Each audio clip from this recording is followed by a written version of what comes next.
ಪರಮ ಪೂಜ್ಯರಿಂದ ಈ ಒಂದು ರಜತ ಕಲಶವನ್ನು ಸ್ವೀಕರಿಸುವಂತೆ ತಮ್ಮಲ್ಲಿ ಮನವಿಯನ್ನು ಮಾಡಿಕೊಳ್ತಾ ಇದ್ದೇವೆ, ವಿನಂತಿಸಿಕೊಳ್ತಾ ಇದ್ದೇವೆ. ಅದೇ ರೀತಿಯಾಗಿ ಪ್ರತಿಮಾ ದಿನೇಶ್ ಆಚಾರ್ಯ ಮತ್ತು ಮಕ್ಕಳು ನೀಡೂರು ಬಯಲ್ ಪೇತ್ರಿ ನನಗೆ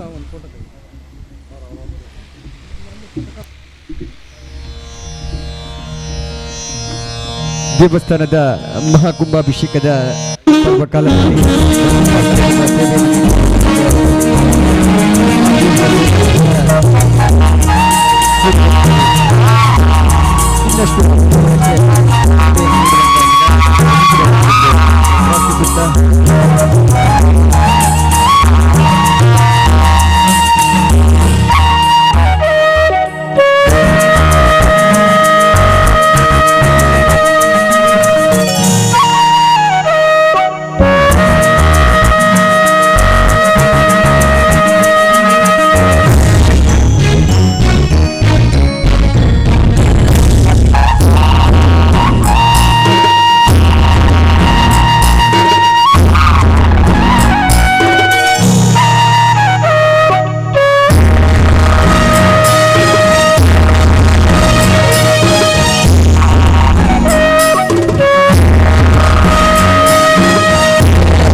ಸಂಪತ್ತಿಗಳು ನಮಗೆ ಬಹಳಷ್ಟು ಸಹಕಾರ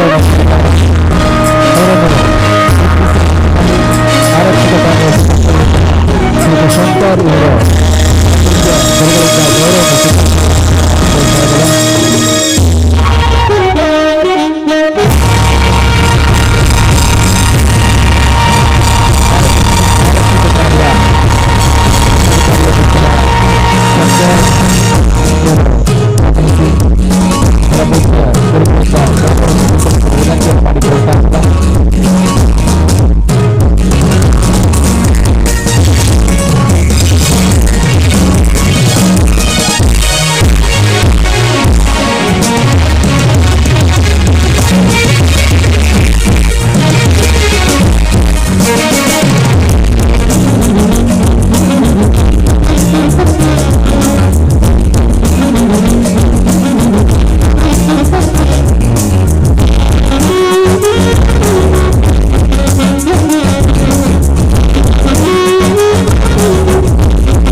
ಯಶಸ್ಸಿನಲ್ಲಿ ನಮ್ಮೊಂದಿಗೆ ಸಹಕರಿಸಲು ಎಲ್ಲ ವಿನಂತಿಯನ್ನು ಮಾಡಿಕೊಳ್ತಾ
ಈ ಒಂದು ಭವ್ಯವಾದಂತಹ ದೇವಾಲಯದ ನಿರ್ಮಾಣಕ್ಕೆ ಹಂಚಿನ ರೂಪದಲ್ಲಿ ಮಾಡಿನ ಹಂಚಿನ ರೂಪದಲ್ಲಿ ಸಹಾಯವನ್ನು ನೀಡಿದಂತಹ ರತ್ನಾಕರ ಆಚಾರ್ಯ ಸಹೋದರರು ವೇದಿಕೆಗೆ ಆಗಮಿಸಿ ಪರಮ ಪೂಜ್ಯರಿಂದ ಗೌರವವನ್ನು ಸ್ವೀಕರಿಸುವಂತೆ ತಮ್ಮಲ್ಲಿ ವಿನಂತಿಯನ್ನು ಮಾಡಿಕೊಳ್ತಾ ಇದ್ದೇವೆ.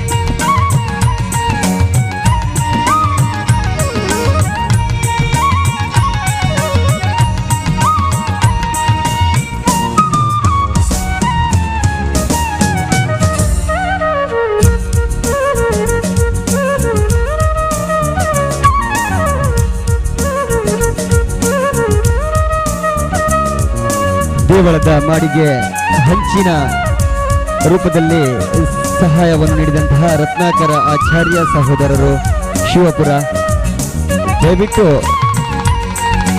ವೇದಿಕೆಗೆ ಆಗಮಿಸಿ ಗೌರವವನ್ನು ಸ್ವೀಕರಿಸುವ ತಮ್ಮಲ್ಲಿ ವಿನಂತಿಯನ್ನು ಮಾಡಿಕೊಳ್ತಾ ಇದ್ದೇವೆ.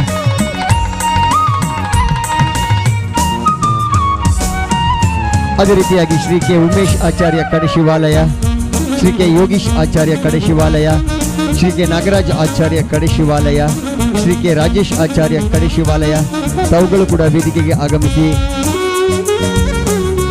ಪರಮ ಪೂಜ್ಯರಿಂದ ಗೌರವವನ್ನು ಸ್ವೀಕರಿಸುವಂತೆ ತಮ್ಮಲ್ಲಿ ವಿನಂತಿಯನ್ನು ಮಾಡಿಕೊಳ್ತಾ ಇದ್ದೇವೆ.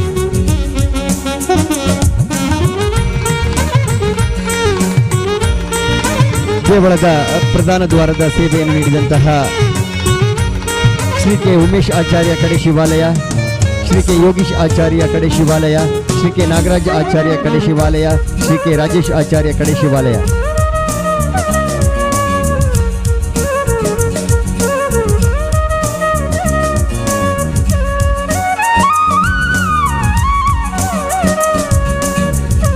ದೇವಳದ ಹೆಬ್ಬಾಗಿಲಿನ ಕಲ್ಲಿನ ದಾರಂದದ ಸೇವೆಯನ್ನು ನೀಡಿದಂತಹ ಶಾಂತ ಉಪೇಂದ್ರ ಆಚಾರ್ಯ ಮಠದ ಬಿಟ್ಟು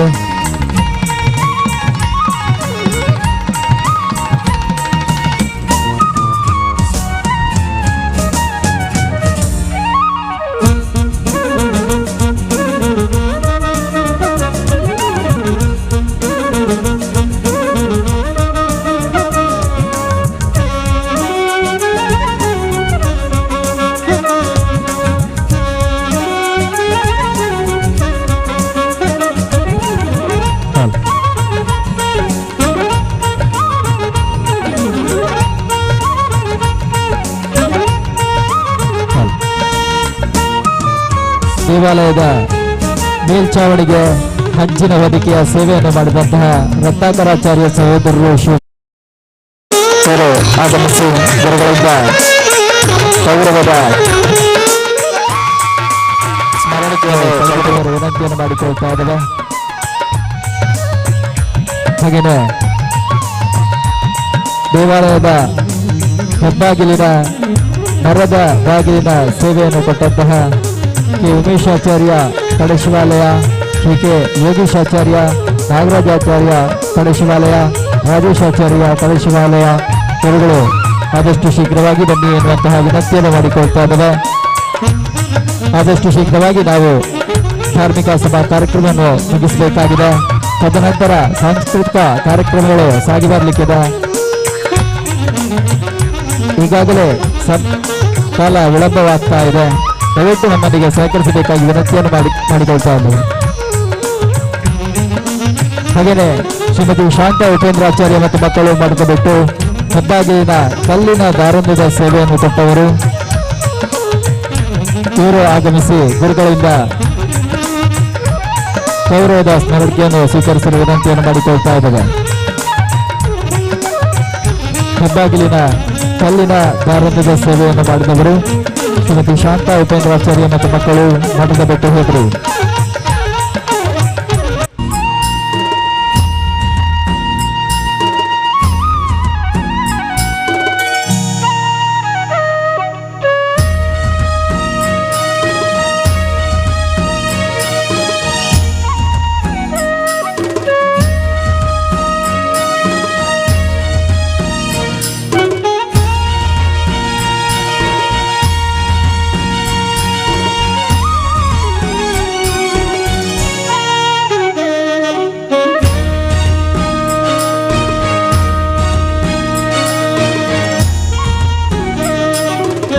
ಉತ್ತರ ದಿಕ್ಕಿನ ಕಲ್ಲಿನ ದಾರಂದದ ಸೇವೆಯನ್ನು ಮಾಡಿದವರು ಕರಗಪ್ಪ ಆಚಾರ್ಯ ಜಯಂಪಾಡಿ.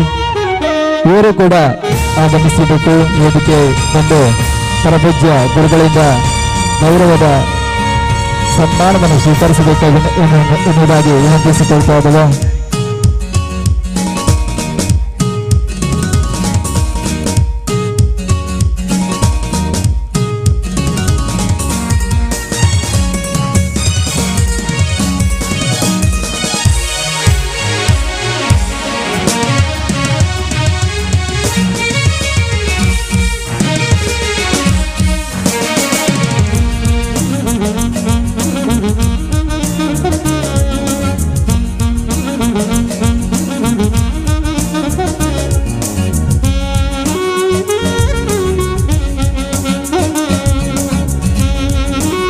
ಹಾಗೆಯೇ ಭಗವತ ಕಲಶದ ಸೇವೆಯನ್ನು ಮಾಡಿದವರು ನರಸಿಂಹಾಚಾರ್ಯ ಮತ್ತು ಮಕ್ಕಳು ಮಾರಾಳಿ ನಾಲ್ಕೂರು. ಇವರು ಕೂಡ ವೇದಿಕೆಗೆ ಬಂದು ಪರಪೂಜ್ಯ ಗುರುಗಳಿಂದ ಕಲಶ ಪ್ರಸಾದವನ್ನು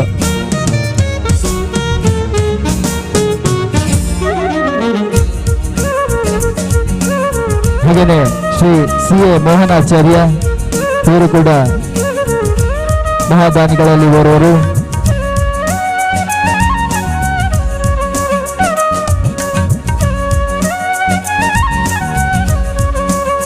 ಉತ್ತರ ದಿಕ್ಕಿನ ಕಲ್ಲಿನ ದಾರಂದದ ಸೇವೆಯನ್ನು ಕೊಟ್ಟವರು ಸಿ.ಎ. ಮೋಹನಾಚಾರ್ಯ ಬೆಂಗಳೂರು.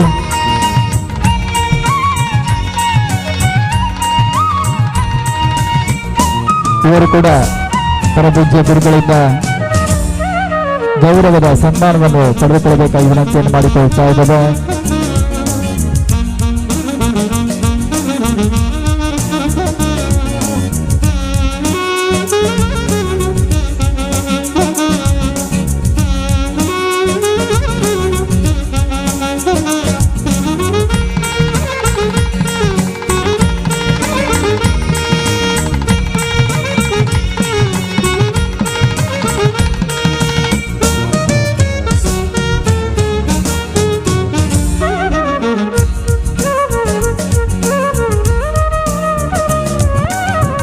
ಹಾಗೆಯೇ Shri B D Theerthacharya, Shri Someshwara site timbers ಮತ್ತು ಫರ್ನಿಚರ್ ಜಾಗಲ್ ರಸ್ತೆ ಬಾಣವರ ಗರ್ಭಗುಡಿಯ ಎಡನಾಳದ ಬಾಗಿಲಿನ ಸೇವೆಯನ್ನು ಕೊಟ್ಟವರು.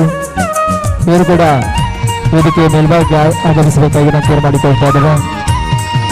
ಅದೇ ರೀತಿಯಾಗಿ ಗರ್ಭಗುಡಿಯ ಮುಖ್ಯ ಬಾಗಿಲಿನ ಸೇವೆಯನ್ನು ನೀಡಿದಂತಹ ಶ್ರೀ ನಾಗರಾಜ ಆಚಾರ್ಯ, ಶ್ರೀದೇವಿ ವುಡ್ ವರ್ಕ್ ಮತ್ತು ಫರ್ನಿಚರ್ ವರ್ಕ್, ಕೃಷ್ಣಾಪುರ ಸುರತ್ಕಲ್ ತಾವು ಕೂಡ ವೇದಿಕೆಗೆ ಆಗಮಿಸಿ ಗೌರವವನ್ನು ಸ್ವೀಕರಿಸುವಂತೆ ತಮ್ಮಲ್ಲಿ ವಿನಂತಿಯನ್ನು ಮಾಡಿಕೊಳ್ತಾ ಇದ್ದೇವೆ, ವಿನ್ನವಿಸಿಕೊಳ್ತಾ ಇದ್ದೇವೆ.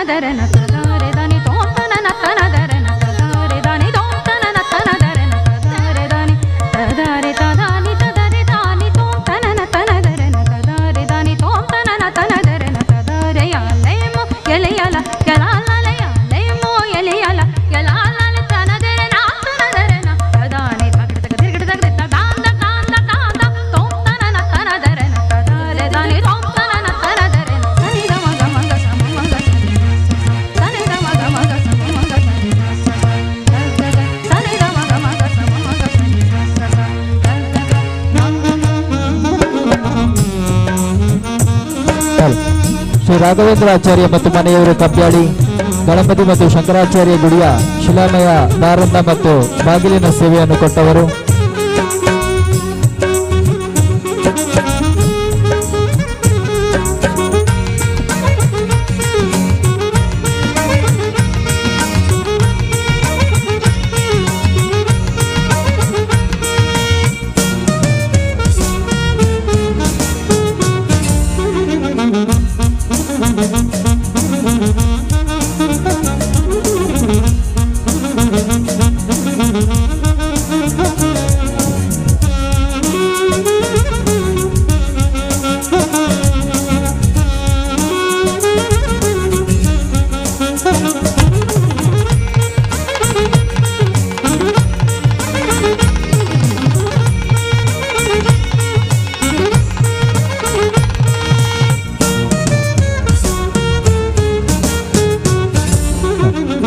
ರಾಘವೇಂದ್ರಾಚಾರ್ಯ ಮತ್ತು ಮನೆಯವರು ಕಬ್ಬ್ಯಾಡಿ, ಗಣಪತಿ ಮತ್ತು ಶಂಕರಾಚಾರ್ಯ ಗುಡಿಯ ಶಿಲಾಮಯ ದಾರಂದ ಮತ್ತು ಬಾಗಿಲಿನ ಸೇವೆಯನ್ನು ಕೊಟ್ಟವರು.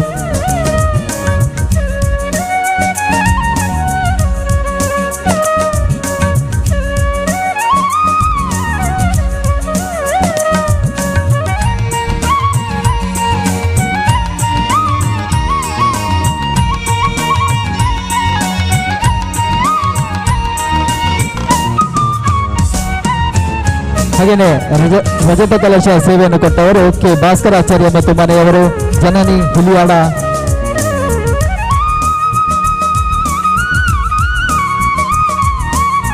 ಇವರು ಕೂಡ ಆಗಮಿಸಿ ಕಲಶ ಪ್ರಸಾದವನ್ನು ಸ್ವೀಕರಿಸಬೇಕಾಗಿ ವಿನಂತಿಯನ್ನು ಮಾಡಿಕೊಳ್ತಾ ಇದ್ದೇವೆ.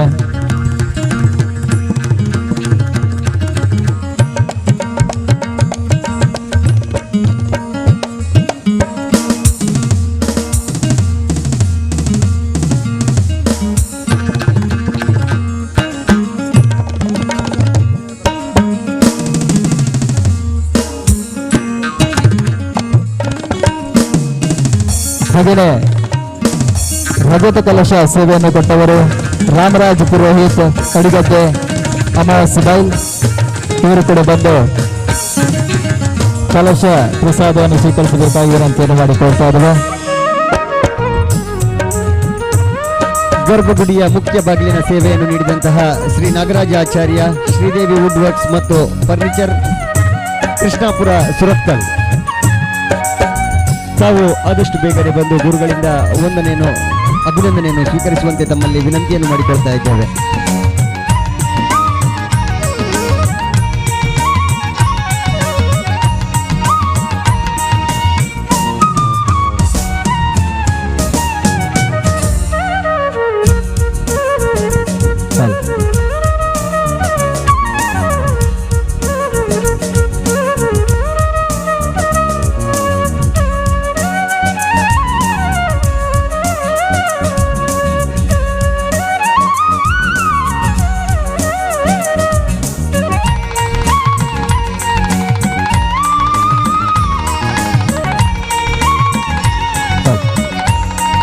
ರಜತ ಕಲಶ ಸೇವೆಯನ್ನು ಕೊಟ್ಟವರಲ್ಲಿ ರಾಮರಾಜ್ ಪುರೋಹಿತ್ ಅಡಿಗದ್ದೆ ಅಬಾಸೆ ಬಯಲು.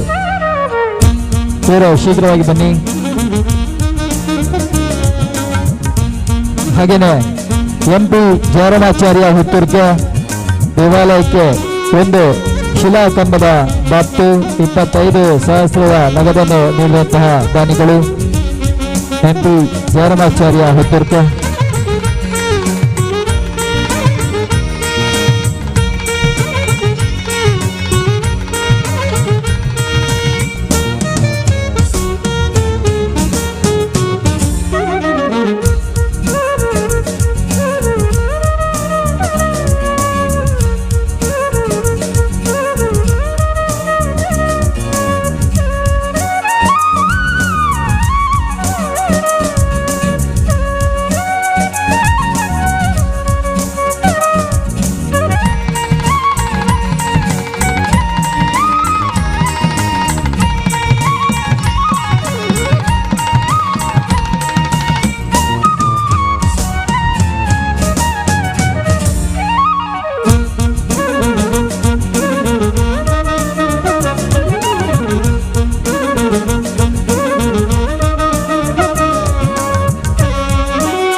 ಹಾಗೆಯೇ ಶ್ರೀಕಾಂತಾಚಾರ್ಯ ಕಲ್ಸಪ್ರ ದೇವಸ್ಥಾನದ ಪೂಜಾ ಪರಿಕರಗಳನ್ನು ಕೂಡ ಮಾಡುವಂತಹ ದಾನಿಗಳು ಇವರು ಕೂಡ ಆಗಮಿಸಬೇಕು.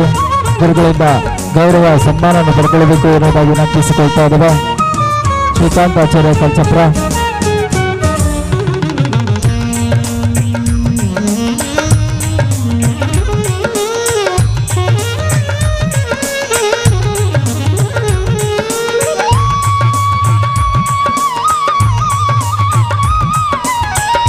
ಹಾಗೆಯೇ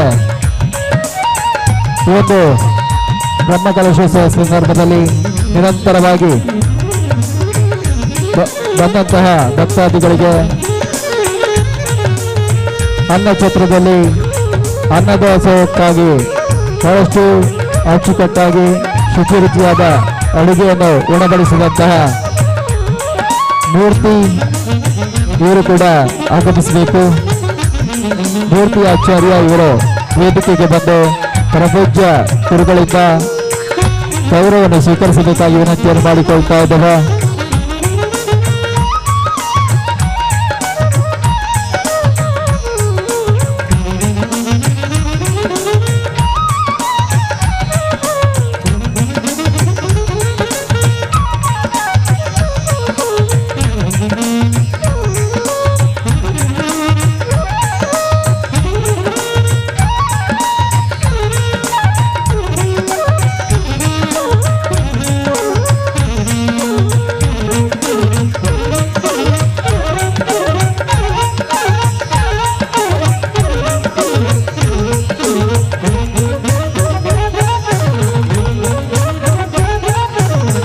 ಹಾಗೆಯೇ ದಾನಿಗಳಲ್ಲಿ ಇನ್ನೋರ್ವರು ಗಣೇಶಾಚಾರ್ಯ ಮಾರುತಿ ಜ್ಯುವೆಲರ್ಸ್ ಹೆಬ್ರಿ ಇವರು ಕೂಡ ವೇದಿಕೆಗೆ ಆಗಮಿಸಬೇಕಾಗಿ ವಿನಂತಿಯನ್ನು ಮಾಡಿಕೊಳ್ತಾ ಇದ್ದೇವೆ. ಗಣೇಶಾಚಾರ್ಯ ಹೆಬ್ರಿ ಮಾರುತಿ ಜ್ಯುವೆಲರ್ಸ್ ಇವರು ಕೂಡ ಆಗಮಿಸಿಕೊಂಡು ಪರಪೂಜ್ಯ ಗುರುಗಳಿಂದ ಗೌರವವನ್ನು ಸ್ವೀಕರಿಸಲು ವಿನಂತಿಯನ್ನು ಮಾಡಿಕೊಳ್ತಾ ಇದ್ದೇವೆ.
ಮತ್ತು ಬಳಗದವರಿಂದ ಶ್ರೀ ವಿಶ್ವಕರ್ಮ ಅಷ್ಟಾಕ್ಷರಿ ಮಹಿಮೆ ಎನ್ನುವಂತಹ ಯಕ್ಷಗಾನ ಪ್ರದರ್ಶನ ಕೂಡ ಸಾಗಿ ಬರಲಿಕ್ಕಿದೆ.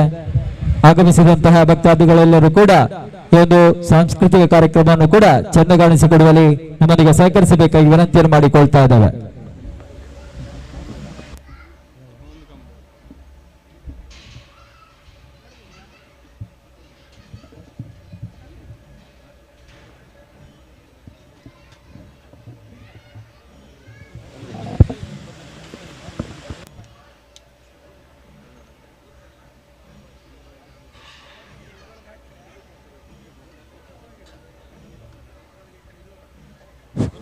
ಕಾರ್ಯಕ್ರಮವನ್ನು ಮುಂದುವರಿಸಿಕೊಂಡು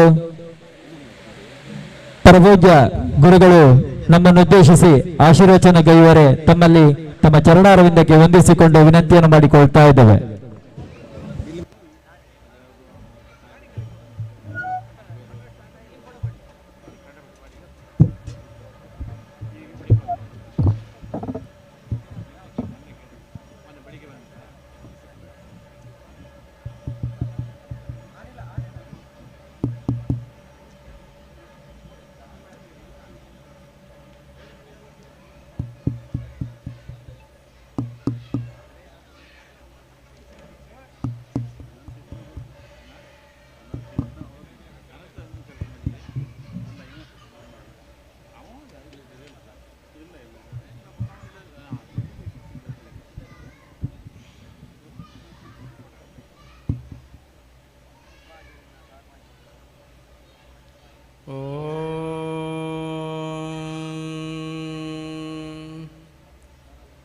ಏಷ ದೇವೋ ವಿಶ್ವಕರ್ಮ ಮಹಾತ್ಮ ಸದಾ ಜನಾನಾಗಂ ಹೃದಯೇ ಸನ್ನಿವಿಷ್ಟಃ ಹೃದಾ ಮನುಷ್ಯ ಮನಸಾಪಿ ಕ್ಲೃಪ್ತೋ ಏತದ್ವಿದ್ರಮೃತಾಸ್ತೆ ಭವಂತಿ.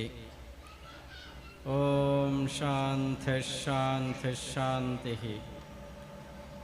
ಜ್ಞಾನವೈರಾಗ್ಯಸಂಪನ್ನಂ ವೇದವೇದಾಂತಪಾರಗಂ ಸಕಲಾಗಮತತ್ವಜ್ಞಂ ಸುಜ್ಞಾನಪ್ರಭುಮಾಶ್ರಯೇ.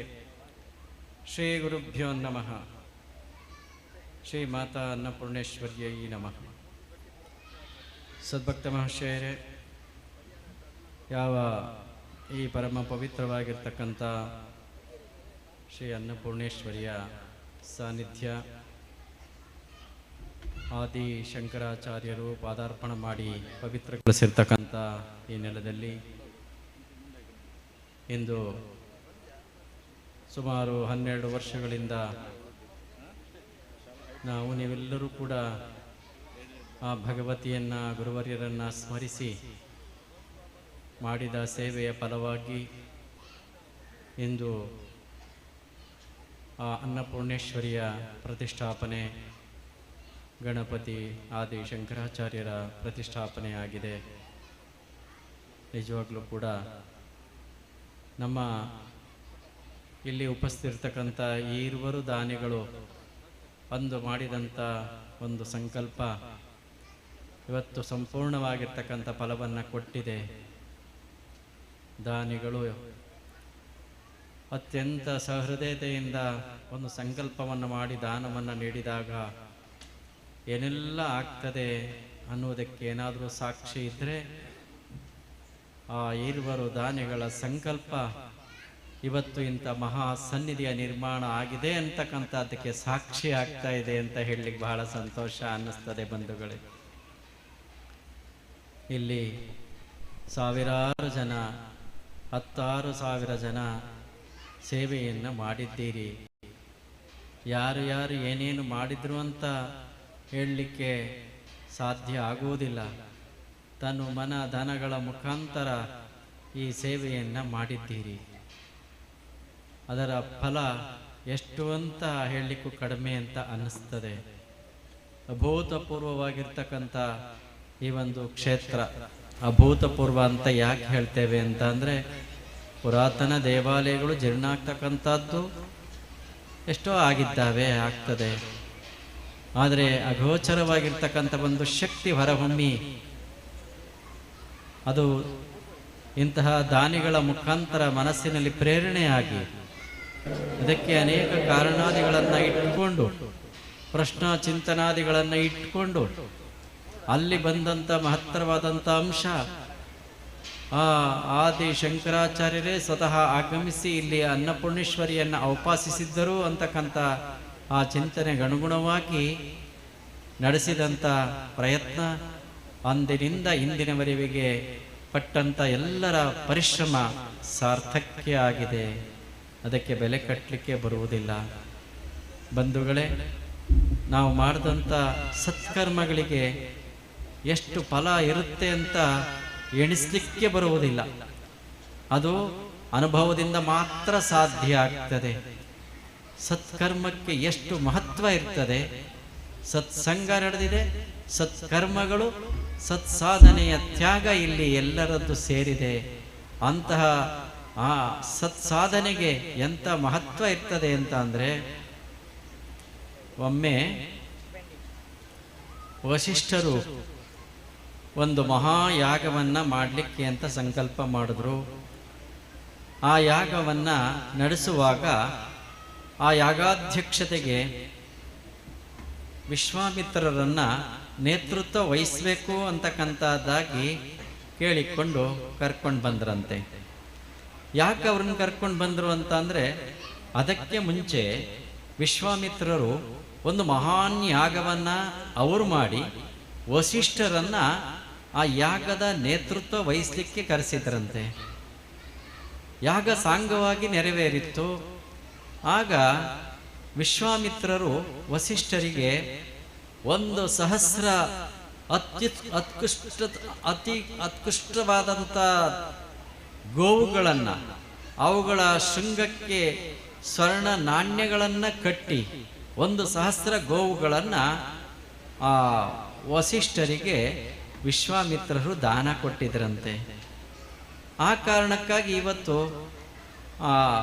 ವಸಿಷ್ಠರು ಮಹಾಯಾಗವನ್ನು ಮಾಡ್ತಾ ಇದ್ದಾರೆ. ಆ ಮಹಾಯಾಗಕ್ಕೆ ಆ ವಿಶ್ವಾಮಿತ್ರರನ್ನು ಯಾಗದ ನೇತೃತ್ವವನ್ನು ವಹಿಸಿ ಅಂತ ಕರೆದರಂತೆ. ಬಂದರು ವಸಿಷ್ಠರು, ಮಹಾಯಾಗವನ್ನು ನಡೆಸಿದ್ರು. ಪೂರ್ಣವಾಗಿ ಸಾಂಗವಾಗಿ ನೆರವೇರಿತು. ಎಲ್ಲ ಮುಗಿದ ಮೇಲೆ ಆ ವಿಶ್ವಾಮಿತ್ರರನ್ನು ಬೀಳ್ಕೊಡುವಾಗ ಆ ವಸಿಷ್ಠರು ಹೇಳಿದ್ರಂತೆ, ನನ್ನ ಹತ್ರ ಏನು ಕೊಡಲಿಕ್ಕೆ ಇಲ್ಲ. ನಾನು ಒಂದು ಸತ್ಕರ್ಮದ ಫಲವನ್ನು, ಒಂದು ಕಾಲುಗಳಿಗೆ ಸತ್ಕರ್ಮದ ಫಲವನ್ನು ನಿಮಗೆ ದಾರೆ ಕೊಡ್ತೇನೆ, ಸ್ವೀಕಾರ ಮಾಡಿ ಎಂದ್ರಂತೆ. ವಿಶ್ವಾಮಿತ್ರರಿಗೆ ಕೋಪ ಬಂತಂತೆ. ನಾನು 1,000 ಅತ್ಯುತ್ಕೃಷ್ಟವಾಗಿರ್ತಕ್ಕಂಥ ಗೋವುಗಳನ್ನು, ಸ್ವರ್ಣ ನಾಣ್ಯಗಳನ್ನು ಶೃಂಗಕ್ಕೆ ಕಟ್ಟಿ ದಾನ ಮಾಡಿದ್ದೆ. ಈಗ ನೀವು ಕೇವಲ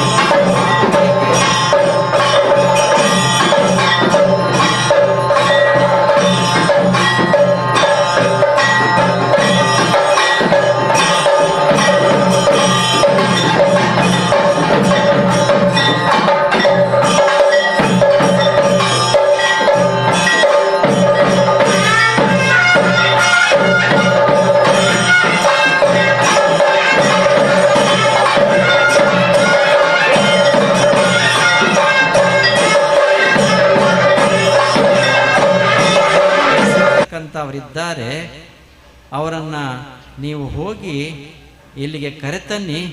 ಅವರು ಬಂದು ಈ ಸತ್ಕರ್ಮದ ಫಲದ ಮಹತ್ವ ಏನು ಅಂತಕ್ಕಂಥದ್ದಾಗಿ ಹೇಳ್ತಾರೆ ಅಂತ ಆ ವಸಿಷ್ಠರು ವಿಶ್ವಾಮಿತ್ರರು ಹೇಳಿದ್ರಂತೆ. ಮೊದಲೇ ಕೋಪ ಬಂದಿತ್ತು, ಆದರೂ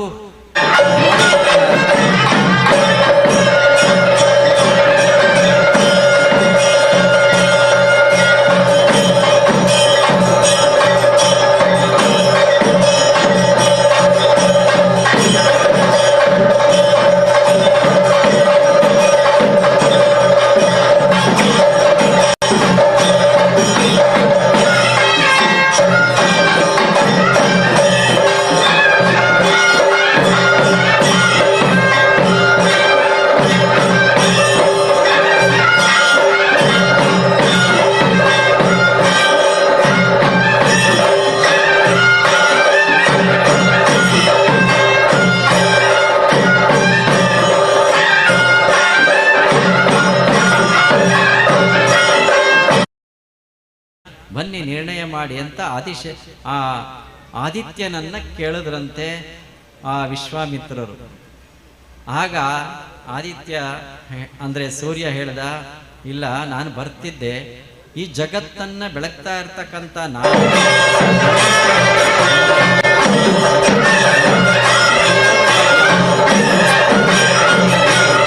ಬರ್ತೇನೆ ಅಂದ್ರಂತೆ. ಸಾಧ್ಯ ಆಗಲಿಲ್ಲ. ಆ ವಿಶ್ವಾಮಿತ್ರರಿಗೆ ಸಾಧ್ಯ ಆಗಲಿಲ್ಲ, ಕೋಪ ಬಂತು. ನೀವೆಲ್ಲ ಸೇರಿ ನನ್ನನ್ನು ಅಪಮಾನ ಮಾಡ್ತಾ ಇದ್ದೀರಿ ಅಂತ ಹೇಳಿ ಅಲ್ಲಿಂದಲೂ ಕೋಪ ಮಾಡಿಕೊಂಡು ಬಂದ್ರಂತೆ. ಎರಡನೆಯವನಾಗಿದ್ದಂಥ ಅಗತ್ಯ ಮಹಾಮುನಿಯ ಹತ್ತಿರಕ್ಕೆ ಹೋದರು. ಅಗತ್ಯ ಮಹರ್ಷಿಗಳು ಆ ಮೇರು ಪರ್ವತದ ತುಟ್ಟ ತುದಿಯಲ್ಲಿ ಕುಳಿತಿದ್ರು. ಯಾಕೆ ಕುಳಿತಿದ್ರು ಅಂತ ಅಂದ್ರೆ, ಆ ಪರ್ವತ ಬೆಳೆದು ಬೆಳೆದು ಬೆಳೆದು ಭೂಮಿ ಆಕಾಶಗಳನ್ನು ಮುಟ್ತಾ ಇತ್ತಂತೆ. ಅದರ ಮೇಲೆ ಕುಳಿತು ಅದು ಬೆಳೆಯದಂತೆ ಭಾರವಾಗಿ ಕುಳಿತಿದ್ರು. ಮೇರು ಪರ್ವತವನ್ನು ನೀವೆಲ್ಲ ಕೇಳಿದ್ದೀರಿ.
ಅದು ಸಾಧ್ಯ ಆಗಲಿಲ್ಲ.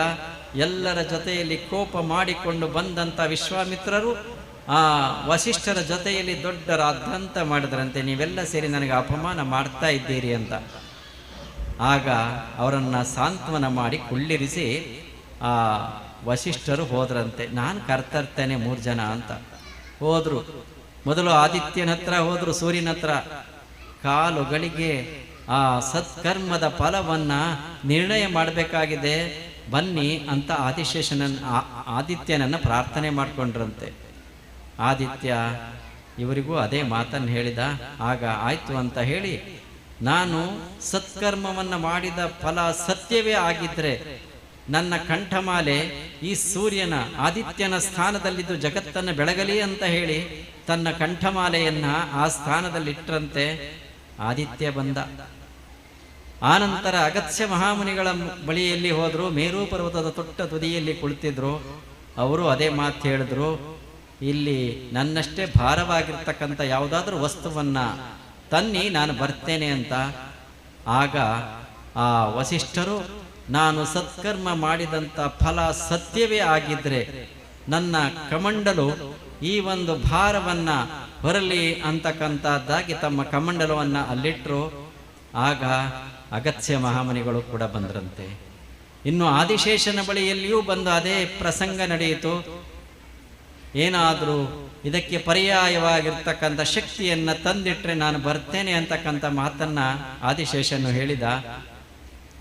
ಆಗ್ಲೂ ಕೂಡ ಪ್ರಾರ್ಥನೆ ಮಾಡಿ, ನಾನು ಸತ್ಕಾರ್ಯವನ್ನ ಮಾಡಿದ್ದು ಸತ್ಯವೇ ಆಗಿದ್ರೆ ನನ್ನ ಈ ಜಪ ಮಾಡ್ತಕ್ಕಂಥ ಯೋಗದಂಡ ಅದನ್ನ ಶಕ್ತಿಯನ್ನಾಗಿ ಹೊಂದಿ ಆ ಭೂಮಿಯನ್ನ ಹೊರಲಿ ಅಂತ ಅಲ್ಲಿಟ್ರಂತೆ. ಆಗ ಆದಿಶೇಷನೂ ಬಂದ. ಆದಿತ್ಯ ಬಂದ, ಅಗತ್ಯ ಬಂದ, ಆದಿಶೇಷ ಬಂದ. ಅದನ್ನು ನೋಡಿದಂಥ ವಿಶ್ವಾಮಿತ್ರರಿಗೆ ಬಹಳ ನಾಚಿಕೆ ಆಯ್ತಂತೆ. ಆಗ ಆ ವಿಶ್ವಾಮಿತ್ರರು ವಸಿಷ್ಠರಿಗೆ ದೀರ್ಘದಂಡ ನಮಸ್ಕಾರ ಮಾಡಿದ್ರಂತೆ. ಯಾಕಂತ ಅಂದರೆ ಆ ಕಾಲುಗಳಿಗೆ ಸತ್ಕರ್ಮದ ಫಲ ಎಷ್ಟು ಅಂತಕ್ಕಂಥದ್ದನ್ನು ನಾನು ತಿಳಿಯಲಿಲ್ಲ. ಈಗ ಅದರ ಅರಿವಾಯಿತು. ನಿಮ್ಮ ಶಕ್ತಿ ಬಹಳ ದೊಡ್ಡದು ಅಂತ ಹೇಳಿದ್ರಂತೆ. ಯಾಕೆ ಈ ಒಂದು ಕಥೆಯನ್ನು ನಿಮ್ಮ ಮುಂದೆ ಹೇಳ್ತಾ ಇದ್ದೇವೆ ಅಂತ ಅಂದರೆ, ಇವತ್ತು ಈ ಒಂದು ಕ್ಷೇತ್ರವನ್ನ ಇಷ್ಟು ನಮ್ಮೆಲ್ಲರಿಗೆ ಅತ್ಯಂತ ಸಾನ್ನಿಧ್ಯವನ್ನು ನೀಡ್ತಕ್ಕಂಥ ಕ್ಷೇತ್ರವನ್ನಾಗಿ ಮಾಡಲಿಕ್ಕೆ ನೀವೆಲ್ಲರೂ ಕೂಡ ಪಟ್ಟಿರ್ತಕ್ಕಂಥ ಪರಿಶ್ರಮದ ಫಲ ಎಷ್ಟಿತ್ತು ಅಂತ ಅಂದರೆ, ಆ ವಸಿಷ್ಠರು ಏನು ಸತ್ಕರ್ಮದ ಫಲವನ್ನು ಹೊಂದಿ ಆದಿತ್ಯ, ಅಗತ್ಯ, ಆದಿಶೇಷನನ್ನ ತರುವಷ್ಟು ಶಕ್ತಿ ಇತ್ತೋ ಅಷ್ಟು ಶಕ್ತಿ ಇಲ್ಲಿ ಮಾಡಿದಂಥ ಎಲ್ಲ ಸೇವಾರ್ಥದಾರರಲ್ಲಿ ಇದೆ ಅಂತ ಹೇಳಲಿಕ್ಕೆ ಬಹಳ ಸಂತೋಷ ಅನ್ನಿಸ್ತದೆ ಬಂಧುಗಳೇ. ಇಲ್ದಿದ್ರೆ ಸಾಧ್ಯ ಆಗ್ತಿರ್ಲಿಲ್ಲ. ಒಂದೊಮ್ಮೆ ಇಲ್ಲಿ ಕೆಲಸಗಳು ನಡೆಯುತ್ತಾ ಇದ್ದಾಗ ಇನ್ನೇನು ಹತ್ತಿರ ಬಂತು ಅನ್ನುವಾಗ ಏನೊಂದು ಕೆಲಸ ಆಗಿಲ್ಲ. ನಾವು ಕೃಷ್ಣೇಶ್ ಶೆಟ್ರು, ನಮ್ಮ ಕಾಮತ್ರವರು, ಕರುಣಾಕರ್ ಶೆಟ್ರು, ಶೆಣೈಯವರು ಎಲ್ಲ ಬಂದು ನೋಡ್ತಾ ಇದ್ವಿ. ದಿನಾಂಕ ನಿಶ್ಚಯ ಆಗಿ ಹೋಗಿದೆ, ಏನು ಮಾಡ್ಲಿಕ್ಕಾಗ್ತಾ ಇಲ್ಲ. ಪ್ರತಿಷ್ಠಾಪನೆ ದಿನ ನಿಶ್ಚಯ ಆಗಿದೆ, ಪತ್ರಿಕೆ ಆಗಿದೆ, ಏನು ಮಾಡಬೇಕು ಅಂತ ಎಲ್ಲರಲ್ಲಿ ಆತಂಕ ಬಂಧುಗಳೇ.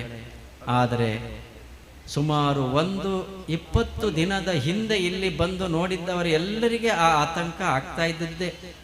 ಯಾರು ನೋಡಿದ್ರು ಹಾಗೆ ಅಂತ, ಇನ್ನೂ 6 ತಿಂಗಳ ಕೆಲಸ ಇದೆ, ಇದನ್ನ ಈಗ ಮಾಡಿ ಮುಗಿಸ್ಲಿಕ್ಕೆ ಆಗ್ತದಾ, ಪ್ರತಿಷ್ಠಾಪನೆ ಮಾಡ್ಲಿಕ್ಕೆ ಆಗ್ತದಾ ಅಂತಕ್ಕಂಥ ಭಾವನೆಯೇ ಎಲ್ಲರಲ್ಲಿ ತುಂಬಿತ್ತು. ನಾವು ಕೊನೆಗೊಂದು ತೀರ್ಮಾನ ಮಾಡಿದ್ವಿ, ಎಲ್ಲವೂ ಆಗ್ತದೋ ಇಲ್ವೋ ಗೊತ್ತಿಲ್ಲ, 3 ಗರ್ಭಗುಡಿಗಳು ಮಾತ್ರ ಆದರೆ ಸಾಕು, ಪ್ರತಿಷ್ಠಾಪನೆಯನ್ನ ಮಾಡಿಬಿಡೋಣ. ಕೃಷ್ಣೇಶ್ ಶೆಟ್ರು ಒಂದ್ಸಲ ಹೇಳಿದ್ರು, ಗುರುಗಳೇ ಯಾವಾಗ ಉಳಿದ ದೇವಸ್ಥಾನಗಳು ಆಗ್ತದೋ ಏನೋ, ಅಲ್ಲಿ ಆ ದೇವಿಯನ್ನ ಸ್ಥಾಪನೆ ಮಾಡಿಬಿಡೋಣ ಅಂತಕ್ಕಂಥ ಮಾತನ್ನು ಕೂಡ 2-3 ಸಲ ಹೇಳಿದ್ರು ಕೃಷ್ಣೇಶ್ ಶೆಟ್ರು. ನಾವು ಆ ತೀರ್ಮಾನಕ್ಕೆ ಬಂದಿದ್ವಿ. ಆದರೆ 20 ದಿನಗಳ ಹಿಂದೆ ಇಲ್ಲಿ ಬಂದಂಥ ಭಕ್ತಾದಿಗಳ ಸೇವೆ ಹೇಗಿತ್ತು, ಬಹುಶಃ ನಮಗೊಂದು ಸಣ್ಣ ನಿದರ್ಶನ ಜ್ಞಾಪಕಕ್ಕೆ ಬರ್ತದೆ. ಒಂದು ಆಶ್ರಮ ಇತ್ತು, ಇದ್ದಕ್ಕಿದ್ದಂತೆಯೇ ಆಶ್ರಮದಲ್ಲಿ ಆತಂಕ ಒಳಗಾಯಿತು. ಬೆಂಕಿ ಹತ್ತಿ ಎಲ್ಲ ಉರಿತಾ ಇದೆ. ಆಚೆ ಈಚೆ ಆಶ್ರಮದ ಸುತ್ತಮುತ್ತ ಇದ್ದಂಥ ಎಲ್ಲ ಆ ಜಿಂಕೆಗಳು, ಸಾಧು ಪ್ರಾಣಿಗಳು ಎಲ್ಲ ನೋಡ್ತಾ ಅರ್ಥ ಭಾವದಿಂದ ನೋಡ್ತಾ ಇದ್ವಂತೆ. ಆಗ ಏನು ಮಾಡಬೇಕು ಅನ್ನುವಾಗ ಅಲ್ಲಿ ಒಂದಷ್ಟು ಇರುವೆಗಳು ಹರಿದು ಹೋಗ್ತಾ ಇದ್ವಂತೆ. ಅವುಗಳೆಲ್ಲ ಓಡಿ ಹೋಗಿ ಅಲ್ಲಿ ಒಂದು ಸಣ್ಣ ನದಿ ಹರಿತಾ ಇತ್ತು. ಆ ನದಿಯಲ್ಲಿ ನೀರನ್ನು ತಂದು ಚಿಮ್ತಾ ಇದ್ವಂತೆ. ಆ ಉರಿತಾ ಇರ್ತಕ್ಕಂಥ ಬೆಂಕಿಗೆ ಅದು ಸಾಧ್ಯವಾ? ಅಷ್ಟು ಪರ್ವತದಂತೆ ಉರಿತಾ ಇರ್ತಕ್ಕಂಥ ಬೆಂಕಿಗೆ ಆ ಸಣ್ಣ ಇರುವೆಗಳು ತಂದು ನೀರನ್ನು ಚಿಮ್ಮಿಸಿದಾಗ ಆರ್ಲಿಕ್ಕೆ ಸಾಧ್ಯ ಆಗ್ತದ? ಆಗ್ಲಿಲ್ಲ. ಆದರೂ ಕೂಡ ಅವು ತಂದು ಚಿಮ್ತಾ ಇದ್ವಂತೆ. ಆಗ ಸಾಕ್ಷಾತ್ ಪರಶಿವ ನೋಡಿದಂತೆ, ಎಂಥ ಅದ್ಭುತವಾದಂಥ ಸೇವೆ ಇದು ಅಂತ ಹೇಳಿ ಆ ಇರುವೆಗಳಿಗೆ ಆಶೀರ್ವಾದ ಮಾಡಿದಂತೆ. ನಿಮ್ಮ ಶಕ್ತಿ ಅತಿಶಯ ಆಗಲಿ ಅಂತ. ಯಾಕೆ ಗೊತ್ತಾ? ಇರುವೆಗಳನ್ನು ನೀವೆಲ್ಲ ನೋಡಿದ್ದೀರಿ. ಇರುವೆಗಳು, ಸಣ್ಣ ಇರುವೆ ಒಂದು ಅನ್ನದ ಅಗುಳನ್ನು ಹಿಡಿದು ಎಳೆದುಕೊಂಡು ಹೋಗ್ತಾ ಇರ್ತದೆ.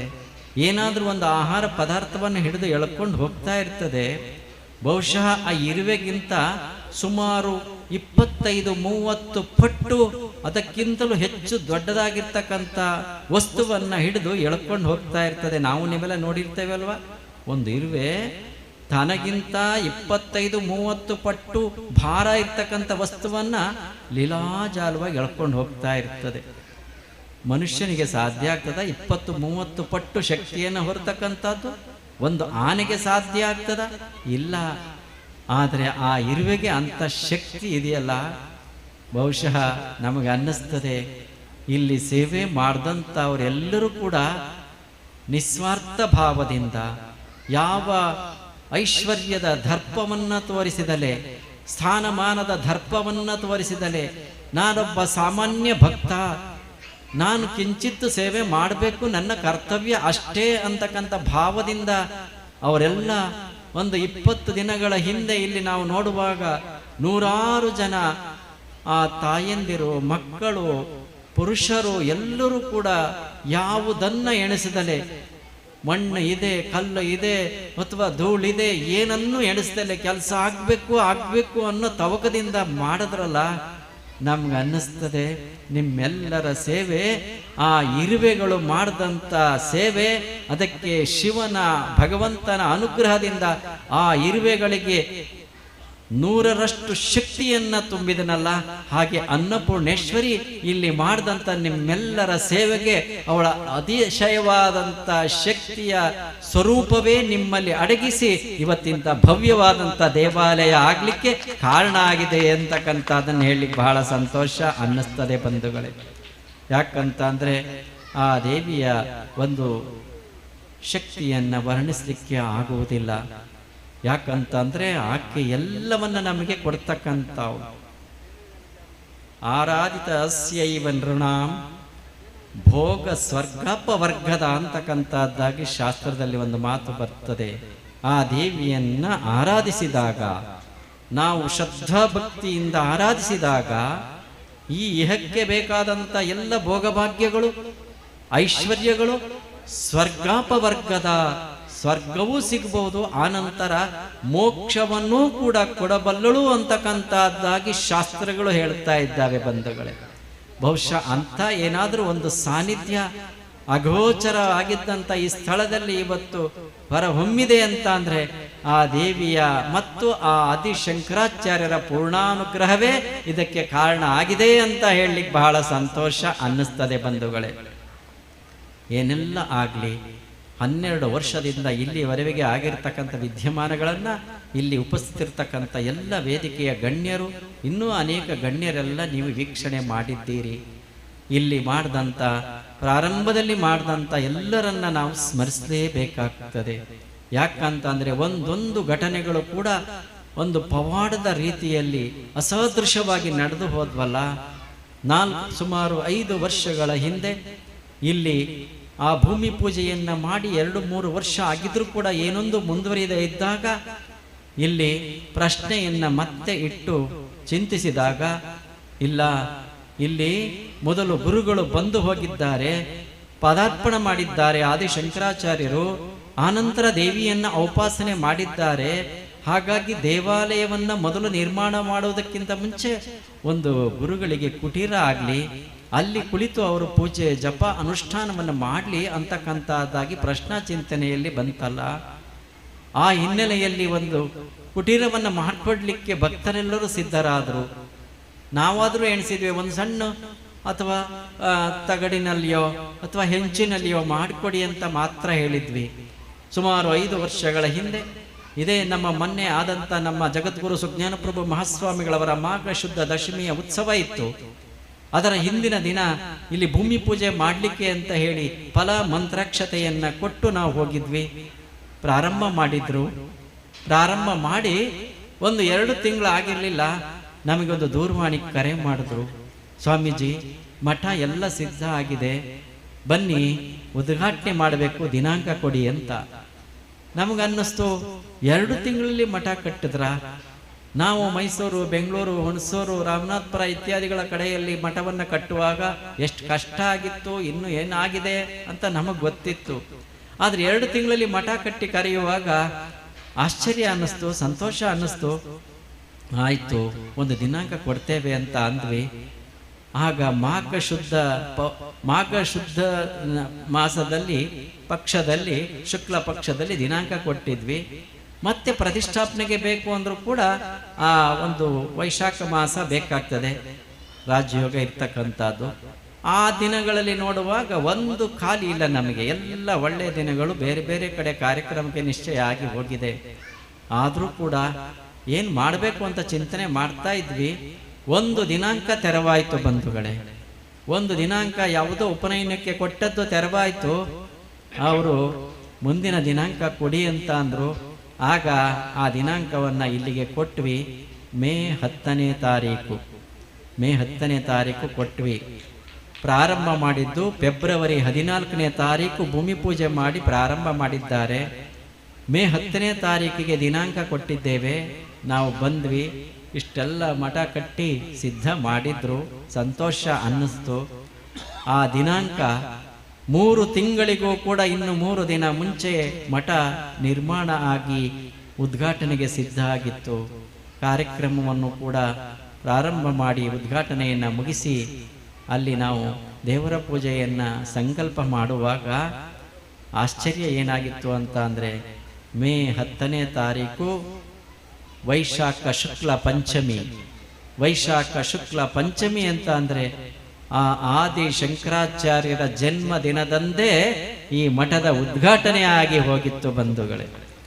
ಬಹುಶಃ ನಮಗೆ ಬಹಳ ಸಂತೋಷ ಅನ್ನಿಸ್ತು. ಸಭೆಯಲ್ಲಿ ಹೇಳಿದ್ವಿ ಇದೇ ರೀತಿಯಾಗಿ ಕಾರ್ಯಕರ್ತರೆಲ್ಲರೂ ಕೂಡ, ಸ್ವಾಮೀಜಿ ಈ ಸಲ ಇಲ್ಲೇ ಚಾತುರ್ಮಾಸ್ಯ ಮಾಡಿ ಅಂತ ಅಂದರು.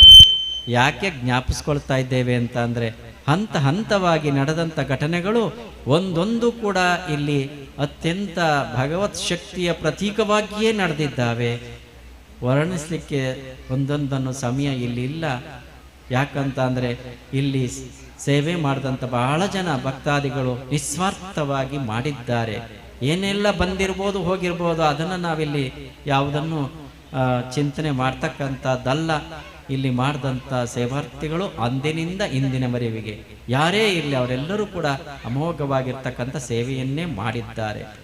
ಬಹುಶಃ ನಮ್ಮ ಸ್ಯಾಬ್ರಕಟ್ಟೆ ರಾಘವೇಂದ್ರಾಚಾರ್ಯ ಇರಬಹುದು, ಅಥವಾ ನಮ್ಮ ಮೋಹನಾಚಾರ್ಯ ಇರಬಹುದು, ಇನ್ನೂ ಅನೇಕ ಜನ ಕಾರ್ಯಕರ್ತರೆಲ್ಲರೂ ಕೂಡ ಇಲ್ಲಿ ಅಂತಹ ಸೇವೆಯನ್ನು ಮಾಡಿದ್ರು.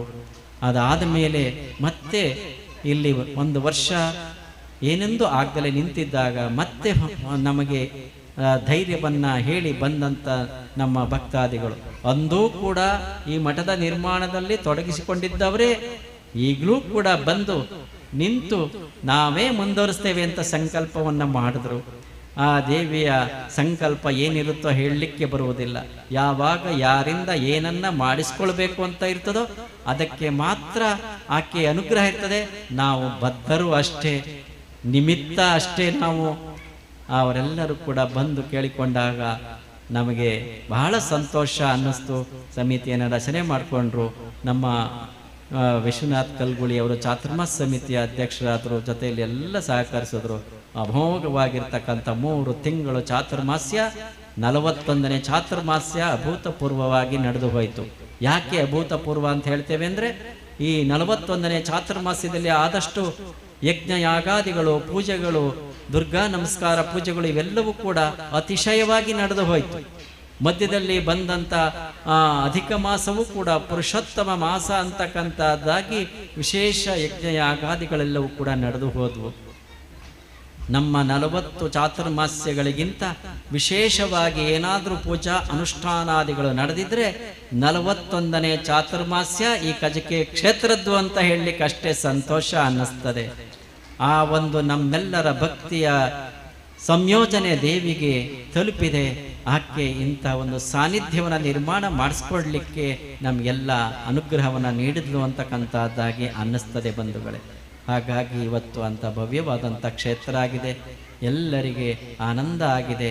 ಮುಂದಿನ ದಿನಗಳಲ್ಲಿ ಆಕೆ ಇದನ್ನು ಯಶಸ್ವಿಪೂರ್ಣವಾಗಿ ನಡೆಸ್ಕೊಂಡು ಹೋಗಲಿಕ್ಕೆ ಅನುಗ್ರಹವನ್ನು ನೀಡಲಿ ಅಂತಕ್ಕಂಥದ್ದಾಗಿ ಕೂಡ ನಾವು ಪ್ರಾರ್ಥನೆ ಮಾಡ್ಕೊಳ್ತೇವೆ. ಈ ದಿನ ಸಮಿತಿಯವರು, ರಾಜೇಶ್ ಇರ್ಬೋದು, ಇನ್ನೂ ಅವ್ರ ಜೊತೆಯಲ್ಲಿರ್ತಕ್ಕಂಥ ಯಾರೇ ಇರ್ಬೋದು, ಎಲ್ಲರೂ ಕೂಡ ಶ್ರದ್ಧಾ ಭಕ್ತಿಯಿಂದ ಇಲ್ಲಿ ಯಾವ ಸ್ಥಾನಮಾನಗಳನ್ನೇ ಯಾರು ಎಣಿಸ್ಲಿಲ್ಲ. ನಾನು ಅಧ್ಯಕ್ಷ, ಉಪಾಧ್ಯಕ್ಷ, ಕಾರ್ಯದರ್ಶಿ ಏನನ್ನೇ ಎಣಿಸ್ಲಿಲ್ಲ. ಏನಾಗಬೇಕು ಅದನ್ನು ಮಾಡ್ಲಿಕ್ಕೆ ಸಿದ್ಧರಿದ್ದರೆ ಹೊರತು ಸ್ಥಾನಮಾನಗಳ ಬಗ್ಗೆ ಯಾರಿಗೂ ಕೂಡ ಆ ಒಂದು ನನ್ನ ಸ್ವಾಭಿಮಾನ ಅಂತಕ್ಕಂಥದ್ದನ್ನು ಇಟ್ಕೊಳ್ಳಿಲ್ಲ. ಆ ಭಗವತಿಯ ಮುಂದೆ ನಾವು ಅಂಥ ನಿಸ್ವಾರ್ಥ ಭಾವದಿಂದ ಮಾಡಿರ್ತಕ್ಕಂಥ ಸೇವೆಯ ಪ್ರತಿಫಲವೇ ಇವತ್ತು ಇಂಥ ಕ್ಷೇತ್ರ ಆಗಿದೆ ಬಂಧುಗಳೇ. ಮುಂದಿನ ದಿನಗಳಲ್ಲಿ ಇದನ್ನು ವಿಶೇಷವಾಗಿ ನಡೆಸ್ಕೊಂಡು ಹೋಗ್ತಕ್ಕಂಥ ಅನುಗ್ರಹವನ್ನು ನೀಡಲಿ ಅಂತ ಪ್ರಾರ್ಥನೆ ಮಾಡ್ತೇವೆ. ಈರ್ವರು ದಾನಿಗಳ ಸಹೃದಯತೆಯ ದಾನಕ್ಕೆ ಏನಾದರೂ ಕೂಡ ಪ್ರತಿಫಲ ಸಿಕ್ಕಿದಾಗ ಏನಾಗ್ತದೆ, ಅವರ ಮನಸ್ಸಿನಲ್ಲಿರ್ತಕ್ಕಂಥ ಸಂಕಲ್ಪದ ಪ್ರತೀಕ ಏನಾಗ್ತದೆ ಅಂತಕ್ಕಂಥದ್ದಕ್ಕೆ ನಮ್ಮ ಶ್ರೀಧರ್ ಕಾಮತ್ ಹೇಳ್ತಾ ಇದ್ರು, ದಾನ ಕೊಟ್ಟಾಯ್ತು, ಮಾಡ್ತಾ ಇದ್ದೇವೆ, ನನಗೊಂದು ಅಪೇಕ್ಷೆ ಇದೆ, ಈ ಕ್ಷೇತ್ರದಲ್ಲಿ ಒಂದು ಭವ್ಯವಾದಂಥ ಕ್ಷೇತ್ರ ಆಗಬೇಕು ಅಂತ 2-3 ಸಲ ಹೇಳಿದ್ರು ಅವರು. ನಾವಾದರೂ ಅಂದ್ಕೊಂಡಿದ್ವಿ ಒಂದು ಸಣ್ಣ ಗುಡಿ ಮಾಡಿ ಒಂದು ಕುಟೀರ ಮಾಡಿಕೊಂಡು ಬಂದಾಗ ಹೋದಾಗ ಪೂಜೆ ಮಾಡಿಸ್ಕೊಂಡ್ರಾಯ್ತು ಅಂತ. ಆದರೆ ಅವರ ಈರ್ವರ ಮನಸ್ಸಿನ ಇಂಗಿತ ಇವತ್ತು ಭವ್ಯವಾದಂಥ ಕ್ಷೇತ್ರ ಆಗಿದೆ. ನಿಮ್ಮೆಲ್ಲರ ಸಹಕಾರ ಅತ್ಯದ್ಭುತವಾಗಿ ದೇವಿಯಲ್ಲಿ ಸಲ್ಲಿದೆ. ನಾವು ಹೆಚ್ಚಿಗೆ ಹೇಳ್ತಕ್ಕಂಥದ್ದೇನಿಲ್ಲ. ಆ ಎಲ್ಲವನ್ನ ಆ ಆದಿ ಶಂಕರಾಚಾರ್ಯರು, ಆ ಜಗನ್ಮಾತೆ ಅನ್ನಪೂರ್ಣೇಶ್ವರಿ ನಿಮ್ಮೆಲ್ಲರಿಗೆ ಅನುಗ್ರಹಿಸಲಿ. ಮುಂದಿನ ದಿನಗಳಲ್ಲಿ ಎಷ್ಟು ಪರಿಶ್ರಮಪಟ್ಟು ದೇವಾಲಯವನ್ನು ನಿರ್ಮಾಣ ನಾವು ನೀವು ಸೇರಿ ಮಾಡಿದ್ದೇವೋ ಅಷ್ಟೇ ಪರಿಶ್ರಮದಿಂದ ಮುಂದೆ ಈ ಕ್ಷೇತ್ರದ ಉತ್ತರೋತ್ತರ ವ್ಯವಸ್ಥೆಗಳಿಗೆ ನಿತ್ಯ ಅನ್ನದಾನ ಇರ್ಬೋದು, ಪೂಜೆಯ ವ್ಯವಸ್ಥೆಗಳಿರ್ಬೋದು, ಭಕ್ತಾದಿಗಳನ್ನು ಸಂತೈಸ್ತಕ್ಕಂಥ ವ್ಯವಸ್ಥೆಗಳಿರ್ಬೋದು, ಇದೆಲ್ಲವನ್ನು ಮಾಡ್ತಕ್ಕಂಥ ಅನುಗ್ರಹವನ್ನು ದೇವಿ ನಿಮ್ಮೆಲ್ಲರಿಗೆ ನೀಡಲಿ ಅಂತಕ್ಕಂಥದ್ದಾಗಿ ಪ್ರಾರ್ಥಿಸಿ ಹರಿಸಿ ನಮ್ಮ ಮಾತು ಮುಗಿಸ್ತೇವೆ. ಶುಭಂಭಯ. ನಮ್ಮೆಲ್ಲರನ್ನು ಉದ್ದೇಶಿಸಿ ಶುಭಾಶಯಗಳನ್ನು ಗೈದಂತಹ ಪರಪೂಜ್ಯ ಗುರುಗಳ ಚರಣಾರವಿಂದಕ್ಕೆ ವಂದಿಸಿಕೊಂಡು ಧನ್ಯವಾದಗಳನ್ನು ಸಲ್ಲಿಸಿಕೊಳ್ತಾ ಇದ್ದೇವೆ. ಈ ತನ್ಮಧ್ಯೆ ಇನ್ನು ಮುಂದಿನ ಸಾಂಸ್ಕೃತಿಕ ಕಾರ್ಯಕ್ರಮದಲ್ಲಿ ಪ್ರದರ್ಶನಗೊಳ್ಳಲಿರುವಂತಹ ಶ್ರೀ ವಿಶ್ವಕರ್ಮ ಅಷ್ಟಾಕ್ಷರಿ ಮಹಿಮೆ ಎನ್ನುವಂತಹ ಪ್ರಸಂಗದ ಬಿಡುಗಡೆಯನ್ನು ಪರಪೂಜ್ಯ ಗುರುಗಳ ಸಾನ್ನಿಧ್ಯದಲ್ಲಿ ಮಾಡಬೇಕು ಎನ್ನುವಂತಹ ಮನದಿಚ್ಛೆಯನ್ನು ವ್ಯಕ್ತಪಡಿಸ್ತಾ ಇದ್ದಾರೆ. ಪ್ರಸಂಗದ ಕರ್ತರಾದಂತಹ KJ ಗಣೇಶಾಚಾರ್ಯ ಕಿದಿಯೂರು ಇವರು ಈ ಒಂದು ಪ್ರಸಂಗದ ಲೋಕಾರ್ಪಣೆ ಬಿಡುಗಡೆ ಕಾರ್ಯಕ್ರಮವನ್ನು ಕೂಡ ಪರಪೂಜ್ಯ ಗುರುಗಳ ಹಸ್ತದಿಂದ ಮಾಡಬೇಕು ಎನ್ನುವಂತಹ ಬಯಕೆಯನ್ನು ವ್ಯಕ್ತಪಡಿಸ್ತಾ ಇದ್ದಾರೆ. ಆ ನಿಟ್ಟಿನಲ್ಲಿ KJ ಗಣೇಶಾಚಾರ್ಯ ಕಿದಿಯೂರು ಇವರು ವೇದಿಕೆಯ ಮೇಲ್ಭಾಗಕ್ಕೆ ಬಂದು ಒಂದು ಕಾರ್ಯಕ್ರಮವನ್ನು ನಡೆಸಿಕೊಡಬೇಕು. ಜಗದೀಶ್ ಆಚಾರ್ಯ ಇವರು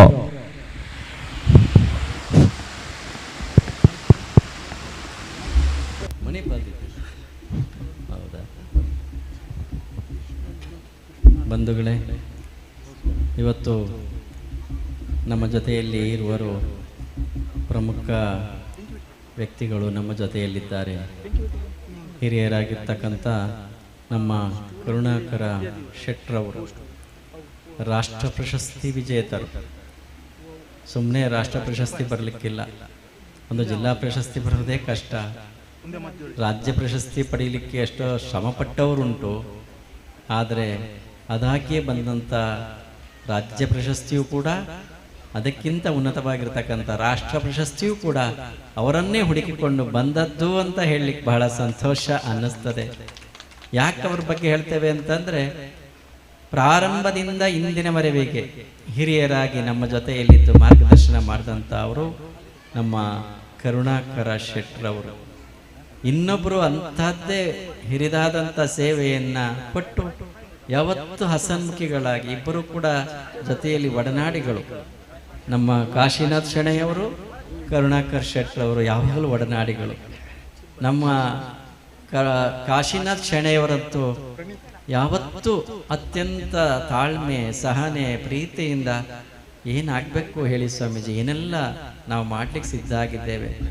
ಒಂದ್ಸಲ ಬಂದು ಹೇಳ್ತಿದ್ರು, ಸ್ವಾಮೀಜಿ ಹಣದ ಕೊರತೆ ಆದ್ರೆ ಹೇಳಿ, ಮಧ್ಯದಲ್ಲಿ ಏನು ಸಹಾಯ ಮಾಡೋಣ ಅಂತ ಹೇಳಿ ಸುಮ್ಮನಾಗ್ಲಿಲ್ಲ. ಅದನ್ನೂ ಕೂಡ ಮಾಡಿ ಮುಗಿಸಿದ್ರು ಅಂತ ಹೇಳಲಿಕ್ಕೆ ಸಂತೋಷ ಅನ್ನಿಸ್ತದೆ. ಚಾತುರ್ಮಾಸ ಬಂತು, ಅದಕ್ಕೆಲ್ಲ ಸುಮಾರು ಚಾತುರ್ಮಾಸ ಮುಗಿಯುವವರೆಗೆ 60-70 ಸಾವಿರ ಜನ, ಲಕ್ಷಗಟ್ಟಲೆ ಜನ ಬರ್ತಕ್ಕಂಥದ್ದಿರ್ತದೆ. ಅದಕ್ಕೆಲ್ಲ ಅನ್ನದಾನ ಮಾಡಬೇಕಲ್ಲ. ಅದಕ್ಕೆ ಎಷ್ಟು ಅನ್ನದಾನಕ್ಕೆ ಅಕ್ಕಿ ಬೇಕು ಅಷ್ಟನ್ನೂ ನಾನೇ ಕೊಡ್ತೇನೆ ಅಂತ ಅವರೇ ಕೊಟ್ಟು ಅದನ್ನು ನಿರ್ವಹಣೆ ಮಾಡಿದ್ರು. ಇದೆಲ್ಲವನ್ನು ನೋಡುವಾಗ ಅನ್ನಪೂರ್ಣೇಶ್ವರಿ ಹೇಗೆ ಅವರೆಲ್ಲರಿಗೆ ಮನಸ್ಸನ್ನು ಕೊಟ್ಟು ಇಂತಹ ಒಂದು ಸೇವೆಯನ್ನು ಮಾಡಿಸ್ಕೊಂಡ್ಲು ಅಂತಕ್ಕಂಥದ್ದಾಗಿ ಆಶ್ಚರ್ಯ ಅನ್ನಿಸ್ತದೆ.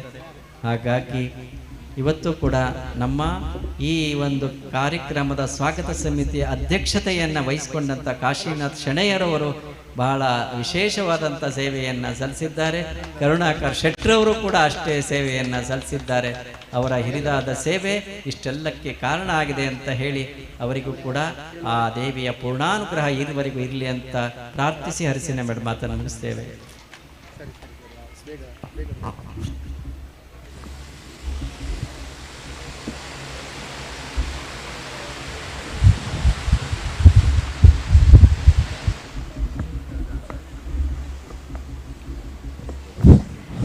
ಹಾಗೆಯೇ ವೇದಿಕೆಯಲ್ಲಿ ಉಪಸ್ಥಿತರಿದ್ದಂತಹ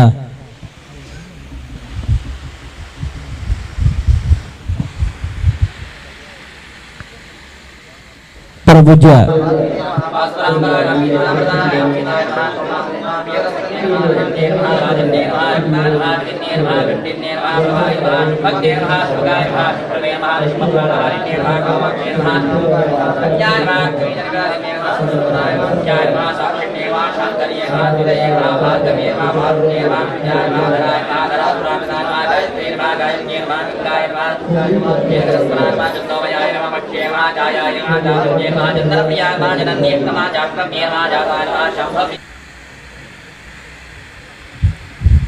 ಪರಿಚಯವನ್ನು ನೀಡುವರೆ ಆಗಮಿ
ಪ್ರಸಂಗದ ಉದ್ಘಾಟನಾ ಕಾರ್ಯಕ್ರಮಕ್ಕೆ ನಾವು ನೀವೆಲ್ಲ ಸೇರಿದ್ದೇವೆ. ಕೆಲವೇ ನಿಮಿಷಗಳಲ್ಲಿ ಈ ಕಾರ್ಯಕ್ರಮವನ್ನು ನಾವು ಸಂಪನ್ನಗೊಳಿಸಿ ಈ ಪ್ರಸಂಗದ ಉದ್ಘಾಟನೆಯನ್ನು ಪರಮ ಪೂಜ್ಯ ಸ್ವಾಮೀಜಿಯವರಿಂದ ನೆರವೇರಲಿಕ್ಕಿದೆ.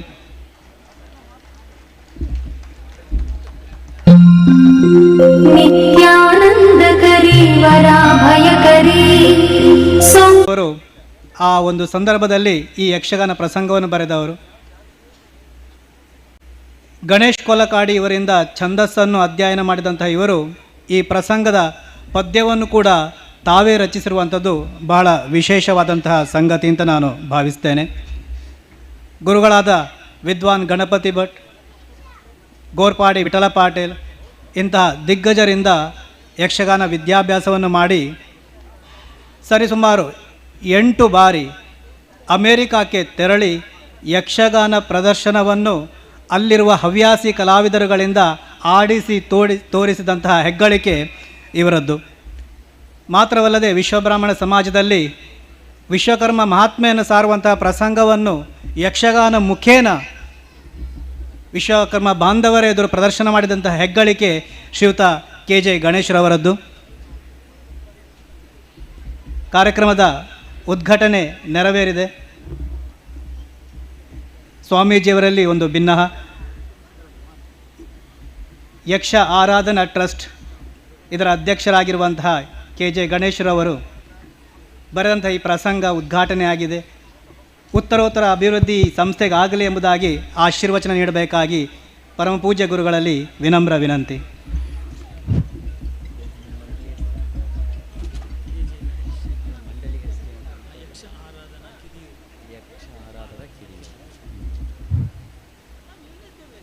ಸದ್ಭಕ್ತ ಮಹಾಶಯರೇ, ಇಂದು ಈ ವೇದಿಕೆಯಲ್ಲಿ ಒಂದು ಯಕ್ಷಗಾನ ಪ್ರಸಂಗ ನೆರವೇರಲಿಕ್ಕಿದೆ.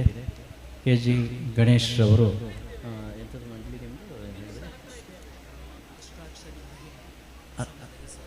ಅಲ್ಲ, ನಿಮ್ಮ ಮಂಡಳಿ ಹೆಸರಲ್ಲ, ಯಕ್ಷ ಆರಾಧನಾ ಕಿರಿಯೂರು ಈ ಒಂದು ಸಂಸ್ಥೆಯ ವತಿಯಿಂದ ಇಂದು ವಿಶ್ವಕರ್ಮ ಅಷ್ಟಾಕ್ಷರಿ ಮಹಿಮೆ ಅಂತಕ್ಕಂಥದ್ದನ್ನು ಇಟ್ಕೊಂಡು ವಿಶ್ವಾವಸು ಅಂತಕ್ಕಂಥ ಶಿಲ್ಪಿಯನ್ನು ಕುರಿತು ಒಂದು ಪ್ರಸಂಗವನ್ನು ಇಲ್ಲಿ ಪ್ರದರ್ಶನ ಮಾಡ್ತಕ್ಕಂಥದ್ದಿದೆ. ಯಾಕಂತಂದರೆ ವಿಶ್ವಕರ್ಮನ ಬಗ್ಗೆ ಎಷ್ಟು ಹೇಳಿದ್ರು ಅಸಂಖ್ಯಾತವಾದಂಥ ಅಂಶಗಳಿದ್ದಾವೆ. ಅದನ್ನೆಲ್ಲ ಪ್ರಸಂಗ ರೂಪದಲ್ಲಿ ಮಾಡ್ತಾ ಇರ್ತಕ್ಕಂಥದ್ದು ಬಹಳ ಒಂದು ಅತಿಶಯವಾದಂಥ ಒಂದು ಕಲೆ ಅಂತಕ್ಕಂಥದ್ದಾಗಿ ಭಾವಿಸ್ತೇವೆ. ಯಾಕಂತಂದರೆ ವಿಶ್ವಕರ್ಮನ ಶಿಲ್ಪದ ಬಗ್ಗೆ ಈ ಭೂಮಿಯ ಮೇಲಿರ್ತಕ್ಕಂಥ ಜನಸಾಮಾನ್ಯರು ನಾವು ಮಾತ್ರ ಹೊಗಳಿ ಆ ಶಿಲ್ಪದ ಬಗ್ಗೆ ಹೇಳ್ತಕ್ಕಂಥದ್ದು ಅಷ್ಟೇ ಅಲ್ಲ, ಹೊಗಳಿಕೆ ಏನು ಮಾಡ್ತಕ್ಕಂಥದ್ದು ಅಷ್ಟೇ ಅಲ್ಲ, ಆ ಪರಮಾತ್ಮನೂ ಕೂಡ ಮಾಡಿದ್ದಾನೆ. ಆ ಶ್ರೀಕೃಷ್ಣ ಪರಮಾತ್ಮ ತನ್ನ ದ್ವಾರಕೆಯನ್ನು ನಿರ್ಮಾಣ ಮಾಡಿಸಿಕೊಂಡ ಮೇಲೆ ಒಂದು ಪ್ರಾರ್ಥನೆಯನ್ನು ಮಾಡ್ತಾನೆ ವಿಶ್ವಕರ್ಮನನ್ನ ಕುರಿತು. ಆ ಶಿಲ್ಪಿಯನ್ನ ಕುರಿತು ಒಂದು ಪ್ರಾರ್ಥನೆಯನ್ನು ಮಾಡ್ತಾನೆ ಶ್ರೀಕೃಷ್ಣನೇ. ದಿವಿ ಭುವಿ ಅಂತರಿಕ್ಷೇವ ಪಾತಾಲೇವಾಪಿ ಸರ್ವಶಃ ಯತ್ಕಿಂಚಿತ್ ಶಿಲ್ಪಿನಾಂ ಶಿಲ್ಪಂ ತತ್ ಪ್ರವರ್ತಕ ತೇ ನಮಃ ಅಂತಕ್ಕಂಥ ಮಾತನ್ನ ಶ್ರೀಕೃಷ್ಣ ಪರಮಾತ್ಮ ವಿಶ್ವಕರ್ಮನನ್ನು ಕುರಿತು ಹೇಳುತ್ತಾನೆ. ದಿವಿ ಭುವಿ ಅಂತರಿಕ್ಷೇವ ಪಾತಾಲೇವಾಪಿ ಸರ್ವಶಃ ಅಂದ್ರೆ ದೇವಲೋಕ, ಭೂಲೋಕ, ಪಾತಾಳ ಲೋಕಗಳೇ ಮೊದಲಾಗಿರ್ತಕ್ಕಂಥ ಸಮಸ್ತ ಲೋಕಗಳಲ್ಲಿ ಯತ್ಕಿಂಚಿತ್ ಶಿಲ್ಪಿನಾಂ ಶಿಲ್ಪಂ, ಎಲ್ಲಾದ್ರೂ ಯತ್ಕಿಂಚಿತ್ ಶಿಲ್ಪಿಗಳಿಂದ ನಿರ್ಮಾಣ ಮಾಡಿರ್ತಕ್ಕಂಥ ಶಿಲ್ಪ ಇದೆ ಅಂತ ಅಂದ್ರೆ ತತ್ ಪ್ರವರ್ತಕ, ಅದಕ್ಕೆ ಪ್ರವರ್ತಕನಾಗಿರ್ತಕ್ಕಂಥ ತೇ ಅಂದ್ರೆ ಆ ವಿಶ್ವಕರ್ಮನೇ ನಿನಗೆ ನನ್ನ ನಮಸ್ಕಾರ ಅಂತಕ್ಕಂಥ ಮಾತನ್ನ ಶ್ರೀಕೃಷ್ಣ ಪರಮಾತ್ಮ ಆ ದ್ವಾರಕೆಯನ್ನ ನಿರ್ಮಾಣ ಮಾಡುವಂತ ಸಮಯದಲ್ಲಿ ಬರುವಂತ ಮಹಾಭಾರತದ ಒಂದು ಪ್ರಸಂಗ. ಅದನ್ನ ಇವತ್ತು ಶಿಲ್ಪಿಗಳು ಇಲ್ಲಿ ಪ್ರಸಂಗ ಅದನ್ನ ಒಂದು ಪ್ರದರ್ಶನ ಮಾಡ್ತಕ್ಕಂಥ ಅವರಿದ್ದಾರೆ. ಅದರ ಜೊತೆಯಲ್ಲಿ ವಿಶ್ವಕರ್ಮ ಅಷ್ಟಾಕ್ಷರಿ ಮಹಿಮೆಯನ್ನು ಕೂಡ ಅವರು ಅದರೊಳಗೆ ಅಳವಡಿಸಿಕೊಂಡು ಹೇಳ್ತಕ್ಕಂಥದ್ದಿದೆ. ವಿಶ್ವಕರ್ಮ ಅಷ್ಟಾಕ್ಷರ ಮಹಾಮಂತ್ರ ಜಪ ಬಹಳ ಅತ್ಯಂತ ಶ್ರೇಷ್ಠವಾದದ್ದು. ಅದನ್ನ ಜಪಿಸಿದಾಗ ಸರ್ವ ಶ್ರೇಯಸ್ಸು ಕೂಡ ಆಗ್ತದೆ ಅಂತಕ್ಕಂಥದ್ದಾಗಿದೆ. ಅದನ್ನ ಇಲ್ಲಿ ಪ್ರಸಂಗ ರೂಪದಲ್ಲಿ ತೋರಿಸ್ತಾ ಇರತಕ್ಕಂಥ ನಮ್ಮ KJ ಗಣೇಶ್ ತಂಡದವರಿಗೆ ಆ ವಿಶ್ವಕರ್ಮನ ಪೂರ್ಣಾನುಗ್ರಹ ಇರಲಿ ಅಂತಕ್ಕಂಥದ್ದಾಗಿ ಪ್ರಾರ್ಥಿಸಿ ಹಾರೈಸ್ತೇವೆ. ಶುಭಂಭೂಯ. ಸ್ವಾಮೀಜಿಯವರ ಆಶೀರ್ವಾದವೆಂಬ ಶ್ರೀರಕ್ಷೆ ಈ ಸಂಸ್ಥೆಯ ಮೇಲೆ ಸದಾಕಾಲ ಇರಲಿ ಎಂಬುದಾಗಿ ಆಶಯದೊಂದಿಗೆ ಸಂಸ್ಥೆಯ ಅಧ್ಯಕ್ಷರಾಗಿರುವಂಥ KJ ಗಣೇಶ್ರವರಿಂದ ಒಂದು 2 ಮಾತು.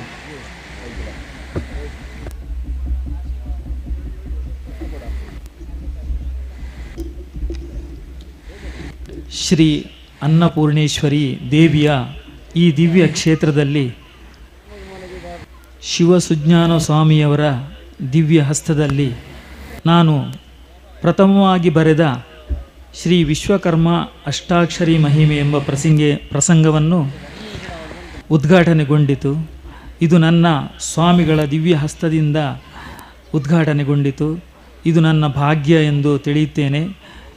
ನಮ್ಮ ಸಮಾಜದವರು ಈ ಪ್ರದರ್ಶನವನ್ನು ನೋಡಿ ನಮ್ಮನ್ನು ಆಶೀರ್ವದಿಸಬೇಕು ಹೇಳಿ ನಿಮ್ಮಲ್ಲಿಯೂ ಕೇಳಿಕೊಳ್ಳುತ್ತಾ ಸ್ವಾಮಿಗಳ ಆಶೀರ್ವಾದವನ್ನು ಪಡೆಯುತ್ತಾ ನನ್ನ ಮಾತನ್ನು ಮುಗಿಸ್ತೇನೆ. ಶ್ರೀ ಗುರುಭ್ಯೋ ನಮಃ. ಶ್ರೀ ಅನ್ನಪೂರ್ಣೇಶ್ವರಿ ದೇವಸ್ಥಾನ ಕಚ್ಕೆ ಇದರ ಶಿಲಾಬಿಂಬ ಪ್ರತಿಷ್ಠೆ ಹಾಗೂ ಮಹಾಕುಂಭಾಭಿಷೇಕದ ಈ ದಿನದ ಧಾರ್ಮಿಕ ಸಭೆಯ ದಿವ್ಯ ಉಪಸ್ಥಿತಿಯನ್ನು ಹೊಂದಿರುವಂತಹ ಪರಮ ಪೂಜ್ಯ ಶ್ರೀ ಗುರುಗಳ ಪಾದಾರವಿಂದಕ್ಕೆ ನಮನಗಳನ್ನು ಸಲ್ಲಿಸುತ್ತಾ ಮುಖ್ಯ ಅತಿಥಿಗಳಾಗಿ ಆಗಮಿಸಿರುವಂತಹ ಎಲ್ಲ ಅತಿಥಿ ಗಣ್ಯರಿಗೂ ಅನಂತ ಧನ್ಯವಾದಗಳನ್ನು ತಿಳಿಸುತ್ತಾ ಹಾಗೆ ನಮ್ಮೊಂದಿಗೆ ಧ್ವನಿ ಮತ್ತು ಬೆಳಕಿನ ಸಂಯೋಜನೆ ಮಾಡಿರುವಂತಹ SM ಸೌಂಡ್ಸ್ ಕೊಕ್ಕರ್ಣೆ ಇವರಿಗೂ ಕೂಡ ಅನಂತ ಧನ್ಯವಾದಗಳು. ಹಾಗೆ ಶಾಮಿಯಾನದ ವ್ಯವಸ್ಥೆಯನ್ನು ಮಾಡಿರುವಂತಹ ಶ್ರೀ ಲಕ್ಷ್ಮೀ ಶಾಮಿಯಾನ ಕೊಕ್ಕರ್ಣೆ ಇವರಿಗೂ ಕೂಡ ಧನ್ಯವಾದಗಳು. ಅದೇ ರೀತಿಯಲ್ಲಿ ಪತ್ರಿಕಾ ಮಾಧ್ಯಮದವರು ಹಾಗೂ ತುಳುನಾಡ ವಾರ್ತೆ ಯೂಟ್ಯೂಬ್ ಚಾನಲ್ ಇವರಿಗೂ ಕೂಡ ಧನ್ಯವಾದಗಳನ್ನು ತಿಳಿಸುತ್ತಾ ಈ ದಿನದ ಹಾಗೂ ಮಹಾಕುಂಭಾಭಿಷೇಕ ಸಮಿತಿಯ ಎಲ್ಲ ಪದಾಧಿಕಾರಿಗಳಿಗೂ ಹಾಗೂ ಎಲ್ಲ ಸರ್ವ ಸದಸ್ಯರಿಗೂ ಧನ್ಯವಾದಗಳು. ಹಾಗೆ ಉಪಸಮಿತಿಯ ಅಧ್ಯಕ್ಷರು ಹಾಗೂ ಸರ್ವ ಸದಸ್ಯರಿಗೂ ಕೂಡ ಧನ್ಯವಾದಗಳು. ದೇವಸ್ಥಾನದ ನಿರ್ಮಾಣ ಕಾರ್ಯದಲ್ಲಿ ಕರಸೇವೆ ಮಾಡಿದಂತಹ ಎಲ್ಲ ಭಕ್ತಾಭಿಮಾನಿಗಳಿಗೂ ಕೂಡ ಅನಂತದಂತಹ ಧನ್ಯವಾದಗಳನ್ನು ತಿಳಿಸುತ್ತಾ ಹಾಗೆ ಆರಕ್ಷಕ ಠಾಣೆ ಸಿಬ್ಬಂದಿ ವರ್ಗ ಇವರಿಗೂ ಕೂಡ ಅನಂತ ಧನ್ಯವಾದಗಳು. ಅದೇ ರೀತಿಯಲ್ಲಿ ಪ್ರತ್ಯಕ್ಷವಾಗಿ ಹಾಗೂ ಪರೋಕ್ಷವಾಗಿ ಸಹಕರಿಸಿದ ಎಲ್ಲ ಭಕ್ತಾಭಿಮಾನಿಗಳಿಗೂ ಅನಂತ ಧನ್ಯವಾದಗಳು.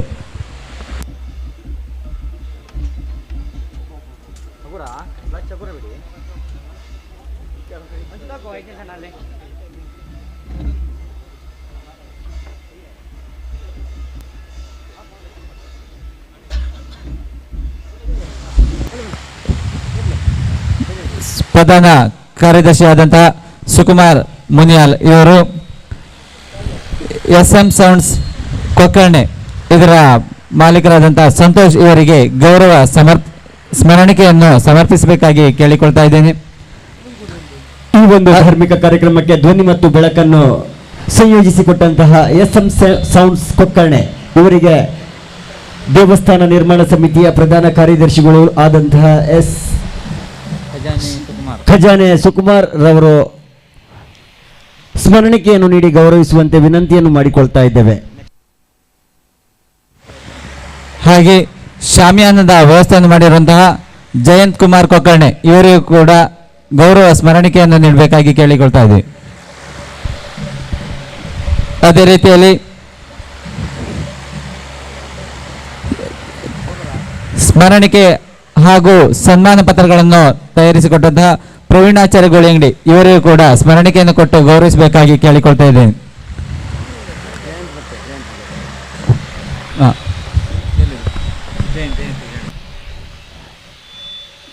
ಮಹಾಕುಂಭಾಭಿಷೇಕದ ಈ ಒಂದು ಧಾರ್ಮಿಕ ಕಾರ್ಯಕ್ರಮಕ್ಕೆ ವಿಶಾಲವಾದಂತಹ ವೇದಿಕೆ ಮತ್ತು ವಿಶಾಲವಾದಂತಹ ಶಾಮಿಯಾನ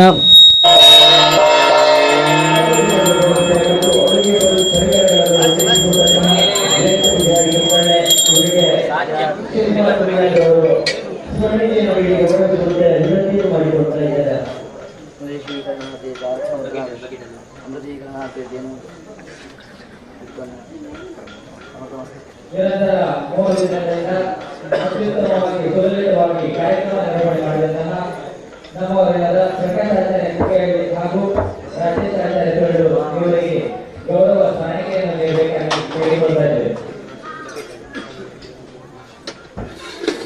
ಇವತ್ತು ಗೌರವ ಸ್ಮರಣಿಕೆಯನ್ನು ಖಜಾನೆ ಸುಕುಮಾರ್ ಮುನಿಯಾಲ್ ಇವರು ನೀಡಬೇಕಾಗಿ ಕೇಳಿಕೊಳ್ತಾ ಇದ್ದೇವೆ.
सरस्वती वाजेर्वाजिनीपदे यज्ञं भट्टधिया वसो योदयित्रे सुव्रताञ्चेतन्ते सुमतेनां यज्ञं ददे सरस्वती महाकर्णस्वरस्वती प्रचेतयति चेतनानां धियो विश्वाभिराजते ॐ स्वस्ति स्वस्ति प्रजाभ्यः परिपालयन्तां न्यायेन मार्गेण महिषाः ॐ ब्राह्मणेभ्यः शुभमस्तु नित्यं लोकाः समस्ताः सुखिनो भवन्तु समस्तसन्मङ्गलानि भवन्तु काले वर्षितवर्जन्यः पृथिवी सस्यशालिने तेषो यक्षो भरिताः सज्जनाः सुन्दरभय अपुत्राः सन्तु पुत्रिणः सन्तु पौत्रिणः अदनाः सन्तु जीवन्तु शरदाशरम् श्री अन्नपूर्णेश्वरी वेदोक्तमन्त्रपुष्पाञ्जलिं समर्पयामि प्रार्थनां करिष्ये ಪ್ರಾರ್ಥನೆ ಮಾಡಿಕೊಳ್ಳುವ ಶ್ರದ್ಧಾ ಭಕ್ತಿಯಿಂದ ಈಗಾಗಲೇ ಪ್ರತಿಷ್ಠಾಪನೆಯಾದ ಅನ್ನಪೂರ್ಣೇಶ್ವರಿಯ ಶ್ರದ್ಧಾ ಮಾಡಿಕೊಂಡು ಆ ದೇವಿಯ ಪ್ರೀತ್ಯರ್ಥವಾಗಿ ರಂಗಪೂಜಾ ಅನ್ನತಕ್ಕಂಥ ಸೇವೆಯನ್ನು ಪ್ರತಿಷ್ಠಾಪಿಸಲ್ಪಟ್ಟಂತಹ ದೇವರ ಪ್ರೀತ್ಯರ್ಥವಾಗಿ ಅರ್ಪಿಸುವಂತಹದ್ದು. ಹೀಗೆ ರಂಗಪೂಜೆಗೆ ಬಹಳಷ್ಟು ಮಹತ್ವ ಇದೆ. ರಂಗಪೂಜಾ ಅಂತ ಹೇಳಿದರೆ ದೇವಿಯ ಅಖಂಡವಾಗಿರ್ತಕ್ಕಂಥ ಶಕ್ತಿಗಳು, ದೇವರ ಒಳಭಾಗದಲ್ಲಿರ್ತಕ್ಕಂಥ ಶಕ್ತಿಗಳು, ಹಾಗೆ ಹೊರ ಬಾಹ್ಯ ಭಾಗದಲ್ಲಿರ್ತಕ್ಕಂಥ ಎಲ್ಲ ಶಕ್ತಿಗಳನ್ನು ಸಹ ಏಕೀಕರಿಸಿಕೊಳ್ಳುತ್ತಾ 33 ದೇವಕೋಟಿ ದೇವತೆಗಳನ್ನು ಹಾಗೆ ಅನ್ನಮೂರ್ತಿಯಲ್ಲಿ ಆ ದೇವತೆಯನ್ನು ಆವಾಹಿಸಿ ಆ ದೇವಿಗೆ ವಿಶೇಷವಾಗಿರ್ತಕ್ಕಂಥ ಕಲ್ಪೋಕ್ತ ಪೂಜೆ ಮಾಡುವಂತಹದ್ದು ಇದು ವಿಶೇಷವಾಗಿ ರಂಗಪೂಜೆಯ ಮಹತ್ವವಾಗಿದೆ. ಮಾತ್ರವಲ್ಲ, ಆ ದೇವಿ ತನ್ನ ಮಹಾತ್ಮೆಯಲ್ಲಿ ಈ ರೀತಿಯಾಗಿ ಹೇಳಲ್ಪಟ್ಟಿದ್ದಾಳೆ. ಕಾಮ್ಯಾತೆ ಮಂಗಲಾರ್ತೆ ಚ ದುರಾರ್ತೆ ದುರವಾಹಿ ರಂಗಪೂಜಾದ ಕುರಿಯಾತ್ ಮಮ್ಮ ಪ್ರೀತಿಕರಿ ಎಂಬುದಾಗಿ ಈ ಒಂದು ಸೇವೆ ನನಗೆ ಅತ್ಯಂತ ಪ್ರೀತಿದಾಯಕವಾಗಿರ್ತಕ್ಕಂಥ ಸೇವೆ ಎಂಬುದಾಗಿ ಆ ದೇವಿ ಹೇಳಿಕೊಂಡಿದ್ದಾಳೆ, ಅಪ್ಪಣೆ ತೋರಿಸಿದ್ದಾಳೆ. ಕಾಮ್ಯಾತೆ ಅರ್ಥಾತ್ ಕಾಮ್ಯ, ನಮ್ಮ ಏನೆಲ್ಲ ಕಾಮ್ಯಗಳ ಸೇವೆ ಉಂಟು ಅದೆಲ್ಲ ಸಿದ್ಧಿಗೋಸ್ಕರ ಕಾಮ್ಯಾತೆ ಮಂಗಲಾರ್ತಿ ಎಲ್ಲ ರೀತಿಯ ಮಾಂಗಲ್ಯತ್ವ ಪ್ರಾಪ್ತಿಗೋಸ್ಕರ, ಮಂಗಲಕರವಾದ ಅನುಗ್ರಹ ಪ್ರಾಪ್ತಿಗೋಸ್ಕರ ಆ ದೇವಿಯನ್ನು ಈ ರೂಪದಲ್ಲಿ ನಾವು ಸೇವೆಯನ್ನು ಮಾಡುವಂಥದ್ದು. ಹಾಗೆ ಮೋಕ್ಷಾರ್ಥ ಎಲ್ಲ ವಿಧವಾಗಿರ್ತಕ್ಕಂಥ ಬಂಧನಗಳ ಪರಿಹಾರಗೊಂಡು ಭಗವತ್ ಸಾಕ್ಷಾತ್ಕಾರ ನಮಗೆ ಪ್ರಾಪ್ತಿಯಾಗಬೇಕು.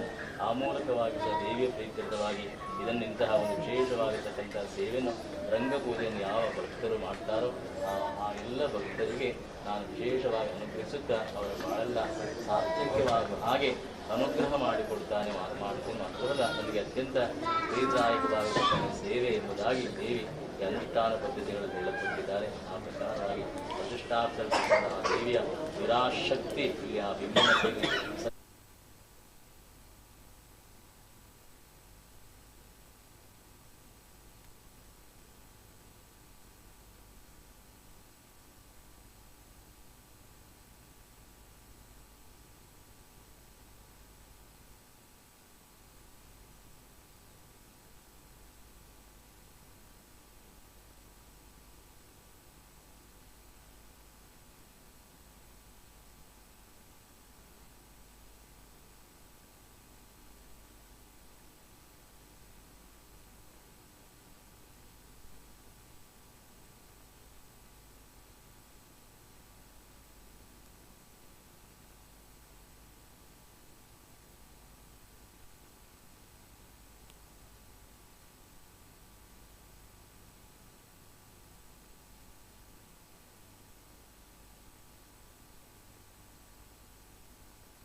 ಧನ ಕನಕ ಅಷ್ಟೈಶ್ವರ್ಯದಿಂದ ಕೀರ್ತಿವಂತರಾಗಿ ಪುಣ್ಯವಂತರಾಗಿ ಬಾಳತಕ್ಕಂಥ ಈ ಕ್ಷೇತ್ರಕ್ಕೆ ಯಾರೆಲ್ಲ ಬರ್ತಾರೋ ಅವರ ಏನೆಲ್ಲ ಸಂಕಲ್ಪಗಳು ಆ ಎಲ್ಲ ಸಂಕಲ್ಪಗಳನ್ನು ಆ ದೇವಿ ಸಿದ್ಧಿ ಮಾಡಿಕೊಡ್ತಾರೆ. ಸಂಕಲ್ಪ ಸಿದ್ಧಿ ಮಾಡಿಕೊಡ್ತಾರೆ. ಧಾರ್ಮಿಕ ಸ್ಥಾನ ಪ್ರಾಪ್ತಿಯಾಗಿ ಹಾಗೆ ಆ ದೇವಿಯ ಮಹಾತ್ಮೆ ಚಿರಸ್ಥಾಯಿಯಾಗಿದ್ದುಕೊಂಡು ಮಾತ್ರವಲ್ಲ ಶೀಘ್ರವಾಗಿ ಪ್ರಸಾದವನ್ನು ಕೊಡುವ ಒಂದು ಶಕ್ತಿ ನಿರಂತರವಾಗಿ ಪ್ರಾಪ್ತಿಯಾದ ಹಾಗೆ ಆ ಅನ್ನಪೂರ್ಣೇಶ್ವರಿಗೆ ವಿಶೇಷವಾಗಿ ಅನುಗ್ರಹ ಮಾಡಿಕೊಡಬೇಕಾಗಿ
ಚೂರು out Shah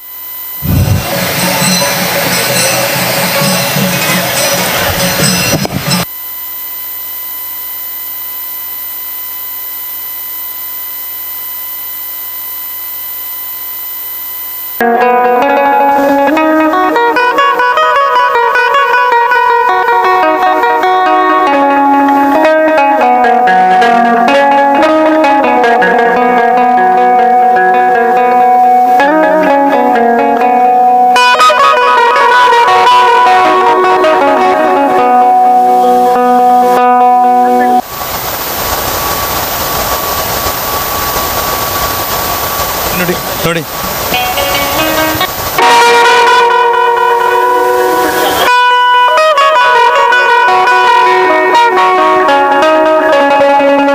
Hari Om Hari Om Hari Om Hari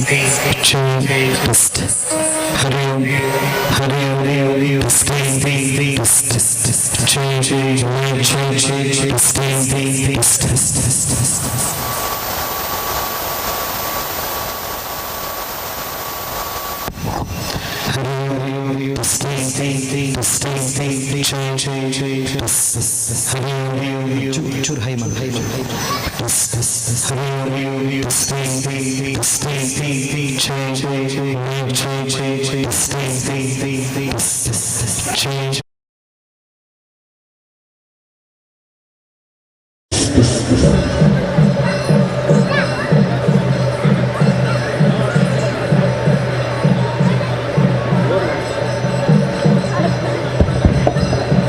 Testing, Hari Om, testing, monitor, testing, testing, churu left, Hari Om, testing, on back, after the constant correct kortare, testing,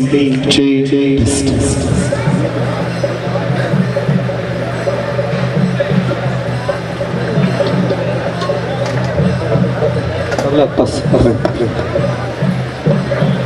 Hari Om, testing, Hari Om, check, mic check, testing, delay cut mata, singing mantra matra koriya, chur kami aunda, testing, Hari Om, chur kor lega, Hari Om, chur lega, testing, mic check, test, Hari Om, testing.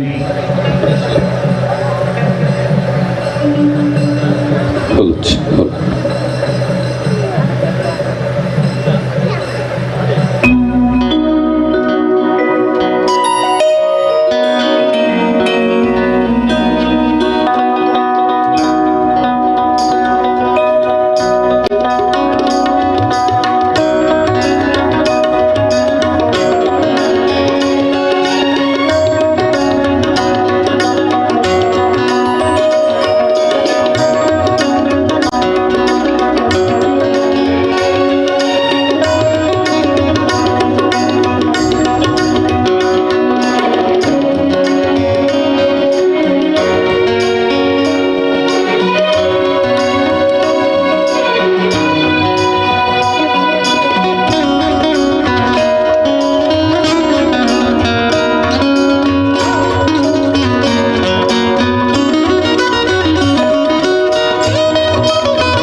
ಇರುವಂತಹ ದೇವರು ಮೊದಲಿಗೆ ಸಸ್ಯಕಾಶಿಯನ್ನು ಸೃಷ್ಟಿ ಮಾಡಿದನು. ಸಸ್ಯಕಾಶಿಯನ್ನು ಸೃಷ್ಟಿ ಮಾಡಿದ ಮೇಲೆ ಪ್ರಾಣಿಗಳನ್ನು ಸೃಷ್ಟಿ ಮಾಡಿದ. ಅಲ್ಲಿಗೂ ತನ್ನ ಸೃಷ್ಟಿಯ ಬಗ್ಗೆ ಅವನಿಗೆ ಸಂತೃಪ್ತಿ ಮೂಡದಾಗ ಮನುಷ್ಯನನ್ನು ಸೃಷ್ಟಿ ಮಾಡಿದನು. ಯಾವಾಗ ಮನುಷ್ಯನನ್ನು ದೇವರು ಸೃಷ್ಟಿ ಮಾಡಿದರೋ ಅಲ್ಲಿಗೆ ದೇವರಿಗೆ ಸಂತೃಪ್ತಿ ಆಯಿತು. ತನ್ನ ಸೃಷ್ಟಿಯ ಬಗ್ಗೆ ಅತ್ಯಂತ ಸಂತೃಪ್ತಿಗೊಂಡಂಥ ಒಂದು ಸೃಷ್ಟಿ ಅಂದರೆ ಮನುಷ್ಯ. ಅದಕ್ಕಿಂತ ಮಿಗಿಲಾದ ಇನ್ನೊಂದು ಸೃಷ್ಟಿ ಆಗಲಿಲ್ಲ. ಅದಕ್ಕೆ ಡಾರ್ವಿನ್ನ ವಿಕಾಸವಾದ ನಾವು ಒಪ್ಪುವುದೇ ಆದರೂ ಕೂಡ ಮನುಷ್ಯನಿಗಿಂತ ಮೀರಿದಂಥ ಇನ್ನೊಂದು ವಸ್ತು ಈ ಪ್ರಪಂಚದಲ್ಲಿ ಜೀವರೂಪದಲ್ಲಿ ಬರಲಿಲ್ಲ. ಸಕಾರಣವಾಗಿ ಇದನ್ನು ಯಾಕೆ ಮಾಡಿದರು ದೇವರು ಅಂದರೆ, ಮನುಷ್ಯನನ್ನು ಸೃಷ್ಟಿ ಮಾಡುವುದಕ್ಕೆ ಪೂರ್ವ ಮುಂಚಿತವಾಗಿ ಸಸ್ಯವನ್ನು ಪ್ರಾಣಿಗಳನ್ನು ಸೃಷ್ಟಿ ಮಾಡಿದ್ದು ಮನುಷ್ಯ ಆರಾಮವಾಗಿ ತಿಂದುಂಡು ಬದುಕಲಿ ಎಂಬ ಸದುದ್ದೇಶದಿಂದ, ಪ್ರಕೃತಿಯೊಂದಿಗೆ ರಾಜಿ ಮಾಡಿಕೊಂಡು ಬದುಕುವ ತತ್ವವನ್ನು ಹೇಳಿಕೊಡುವುದಕ್ಕಾಗಿ ಸೃಷ್ಟಿಯಾಯಿತು. ಯಾವ ಪ್ರಾಣಿಗಳಿಗೂ ಇವತ್ತು ಬದುಕಲಿಕ್ಕೆ ತೊಂದರೆ ಆಗಲಿಲ್ಲ. ಮನುಷ್ಯನ ಹೊರತಾಗಿ ಮನುಷ್ಯನ ಮಿತಿ ಮೀರಿದ ದಾಹದಿಂದಾಗಿ ಬದುಕುವುದಕ್ಕೆ, ಉಣ್ಣೋದಿಕ್ಕೆ, ಉಡೋದಿಕ್ಕೆ ಸ್ಪರ್ಧೆಗಳು ಪ್ರಾರಂಭವಾಗಿ ನಮ್ಮ ಬದುಕನ್ನು ನಾವು ಹಾಳು ಮಾಡುತ್ತಿರುವಂಥ ಪರ್ವಕಾಲದಲ್ಲಿ ಅನ್ನದ ಬಗ್ಗೆ ತಿಳಿಸಿಕೊಡುವಂತಹ ಸಾಮರ್ಥ್ಯ ಇರುವಂತಹ ಶ್ರೀದೇವಿಗೆ ಅನ್ನಪೂರ್ಣೇಶ್ವರಿಯ ಈ ಸನ್ನಿಧಾನದಲ್ಲಿ ಸಹಸ್ರ ಜನಸಂಖ್ಯೆಗೆ ಭಕ್ತರಿಗೆ ಅನ್ನದಾನವನ್ನು ನೀಡಿ ಈ ಒಂದು ಪುಣ್ಯ ಕ್ಷೇತ್ರವನ್ನಾಗಿಸುವಂತಹ ಒಂದು ಕೈಂಕರ್ಯವನ್ನು ತೊಡಗಿಕೊಂಡಂತ ಪರಿಸರದ ಈ ಎಲ್ಲ ಭಗವದ್ಭಕ್ತರಿಗೂ, ಊರಾಚೆಯ ಭಗವದ್ಭಕ್ತರಿಗೂ ಜಗದೀಶ್ ಆಚಾರ್ಯ ಬಳಗದವರ ಪರವಾಗಿ ಪ್ರೀತಿಯಿಂದ, ಭಕ್ತಿಯಿಂದ ನಿಮ್ಮನ್ನು ಅತ್ಯಂತ ಗೌರವದಿಂದ ಸ್ವಾಗತಿಸ್ತಾ ಇದ್ದೇನೆ.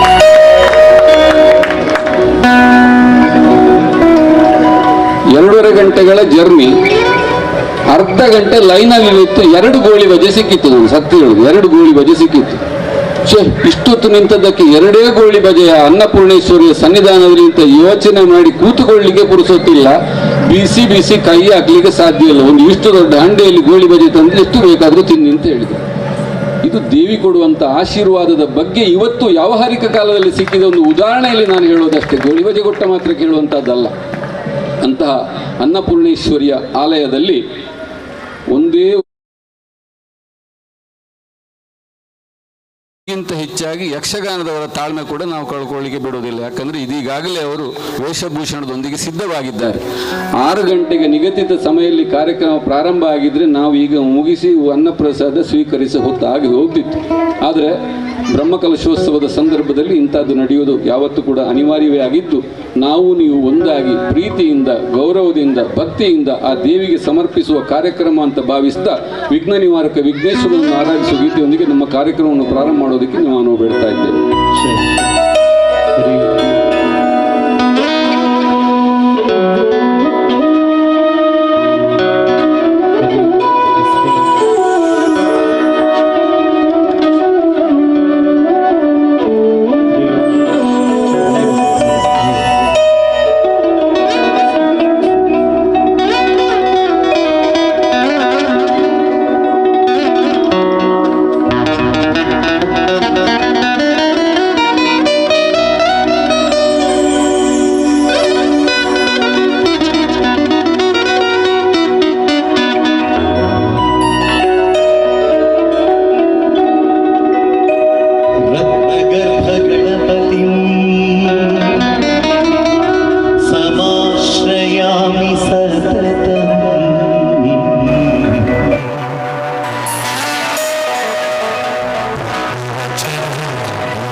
सत्यधर्मरताय च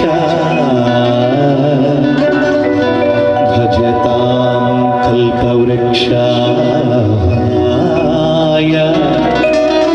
नमः कामधेनवे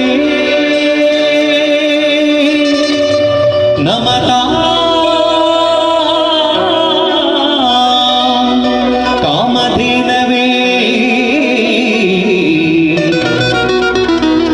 ಮಮತಾ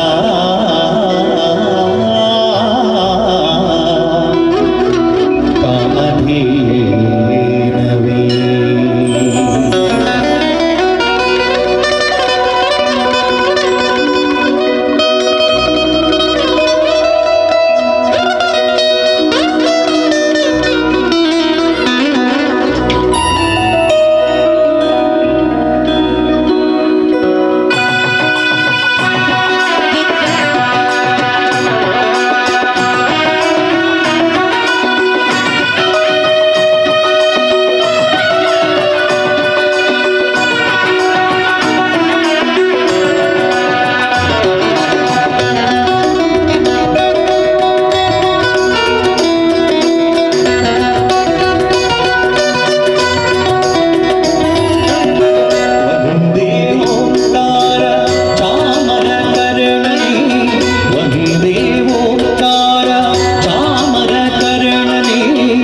ಶಂಕರ ಸುತ ಶರಣೋ ವಿನಾಯಕ ಮಂಗಳವರ ಶರಣೋ ವಂದೇ ಓಂಕಾರ ಚಾಮರ ಕರ್ಣನೇ ಶಂಕರ ಸುತ ಶರಣೋ ವಿನಾಯಕ ಮಂಗಳವರ ಶರಣೋ ಮಧುರ ಗಣಪತಿ ಶರಣು ಗಣಪತಿ ಕುಂಭಾಷಿ ಗಣಪತಿ ಶರಣೋ ಗಣಪತಿ ಗುಣಗುಂಜಿ ಗಣಪತಿ ಗೋಕರ್ಣ ಗಣಪತಿ ಶರಣೋ ಮಧುರ ಗಣಪತಿ ಶರಣು ಗಣಪತಿ ಕುಂಭಾಷಿ ಗಣಪತಿ ಶರಣೋ ಗಣಪತಿ ಗುಣಗುಂಜಿ ಗಣಪತಿ ಗೋಕರ್ಣ ಗಣಪತಿ ಶರಣೋ ವಂದೇ ಓಂಕಾರ ಚಾಮರ ಕರ್ಣನೇ ಶಂಕರ ಸುತ ಶರಣೋ ವಿನಾಯಕ ಮಂಗಳವರ ಶರಣೋ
ಈ ಸಭೆಯನ್ನು ನೋಡುವಾಗಲೇ ನಮಗೊಂದು ಆನಂದ ಉಂಟಾಗುವಂಥದ್ದು.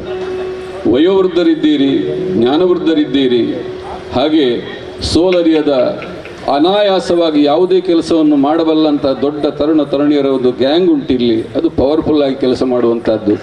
ಮುಂದಿನ ಭವಿಷ್ಯವನ್ನು ನಿರ್ಧರಿಸುವ ಚಿಕ್ಕ ಮಕ್ಕಳು ಜೊತೆಯಾಗಿದ್ದಾರೆ. ಈ ಸಂಸ್ಕಾರ ಅಂತ ಹೇಳುವಂಥದ್ದು ಹರಿದು ಬರೋದು ಇಂಥ ಒಂದು ವಾತಾವರಣದಲ್ಲಿ ಮಾತ್ರ. ಹಿರಿಯರ ಮಾರ್ಗದರ್ಶನ ಬೇಕು, ದುಡಿಯುವ ಯುವ ಶಕ್ತಿಗಳು ಬೇಕು, ಮುಂದಿನ ಭವಿಷ್ಯಕ್ಕಾಗಿ ಚಿಕ್ಕ ಮಕ್ಕಳು ಜೊತೆಯಾಗಿ ಬೇಕು. ಹಾಗಿದ್ದಾಗ ಮಾತ್ರ ಆ ಬ್ರಹ್ಮಕಲಶೋತ್ಸವದ ಒಂದು ಸಂದರ್ಭದಲ್ಲಿ ಒಂದು ಒಳ್ಳೆಯ ವಾತಾವರಣ ಮೂಡಿಬರೋದಕ್ಕೆ ಸಾಧ್ಯ. ಎಷ್ಟೋ ನಡೆದ ಬ್ರಹ್ಮಕಲಶದ ಎಲ್ಲ ಕಾರ್ಯಕ್ರಮಗಳು, ಹೆಚ್ಚಿನ ಕಡೆಗಳಲ್ಲಿ ನಮ್ಮ ಕಾರ್ಯಕ್ರಮ ನಡೆಯುವುದಿರುವುದು ಸತ್ಯವಾದರೂ ಕೂಡ ಒಂದು ವಿಶೇಷವಾದಂಥ ವಾತಾವರಣ ಈ ಸನ್ನಿಧಾನದಲ್ಲಿ ನಿಮ್ಮ ಕಡೆಯಿಂದ ಇದೆ ಅಂತ ಹೇಳೋದಕ್ಕೆ ಅತ್ಯಂತ ಖುಷಿ ಪಡ್ತಾ, ನಿಮ್ಮ ಸಂಸ್ಕಾರವನ್ನು ಮೆಚ್ಚಿಕೊಳ್ಳುತ್ತಾ, ಸದಾ ಸಂಸ್ಕಾರ ಈ ಭಾಗದಲ್ಲಿ ಇರಲಿ, ನಮ್ಮ ಎಲ್ಲ ವರ್ಗದವರಲ್ಲಿ ಇರಲಿ ಅಂತ ಹಾರೈಸುತ್ತಾ, ತಾಯಿಯನ್ನು ಆರಾಧಿಸುವಂಥ ಗೀತೆ ಜಗದೀಶ್ ಆಚಾರ್ಯ ಅವರಿಗೆ ಸಾಕಷ್ಟು ಹೆಸರನ್ನು ತಂದುಕೊಟ್ಟಂತಹ ಪುರಂದರದಾಸರ ರಚನೆಗೆ ತಮ್ಮದೇ ಆದಂಥ ಸಾಹಿತ್ಯ, ತಮ್ಮದೇ ಆದಂಥ ಸಂಗೀತ ನಿರ್ದೇಶನದಿಂದ ಮೂಡಿಬಂದಂಥ ಗೀತೆಯೊಂದಿಗೆ ಕಾರ್ಯಕ್ರಮ ಮುಂದುವರಿತಾ ಇದೆ.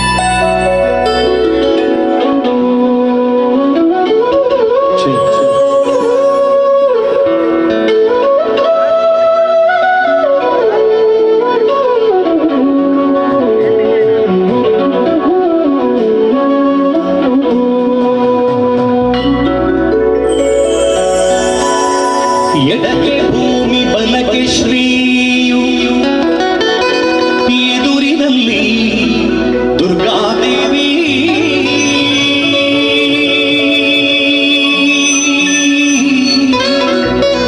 ಎಡಕ್ಕೆ ಭೂಮಿ ಬಲಕ್ಕೆ ಶ್ರೀಯು, ಎದುರಿನಲ್ಲಿ ದುರ್ಗಾದೇವಿ, ತೊಡೆಯ ಮೇಲೆ ಲಕ್ಷ್ಮಿಯಾಗಿ ಬಿಡದೆ ಮುದ್ದಾಡಿ ಬಂತಿ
ಅತ್ಯಂತ ಶ್ರೇಷ್ಠ ಮತ್ತು ಪವಿತ್ರವಾದಂಥ ಒಂದು ಸಂಬಂಧ ಅಂತ ಇದ್ದರೆ ಅದು ತಾಯಿ ಮತ್ತು ಮಗುವಿನ ಸಂಬಂಧ.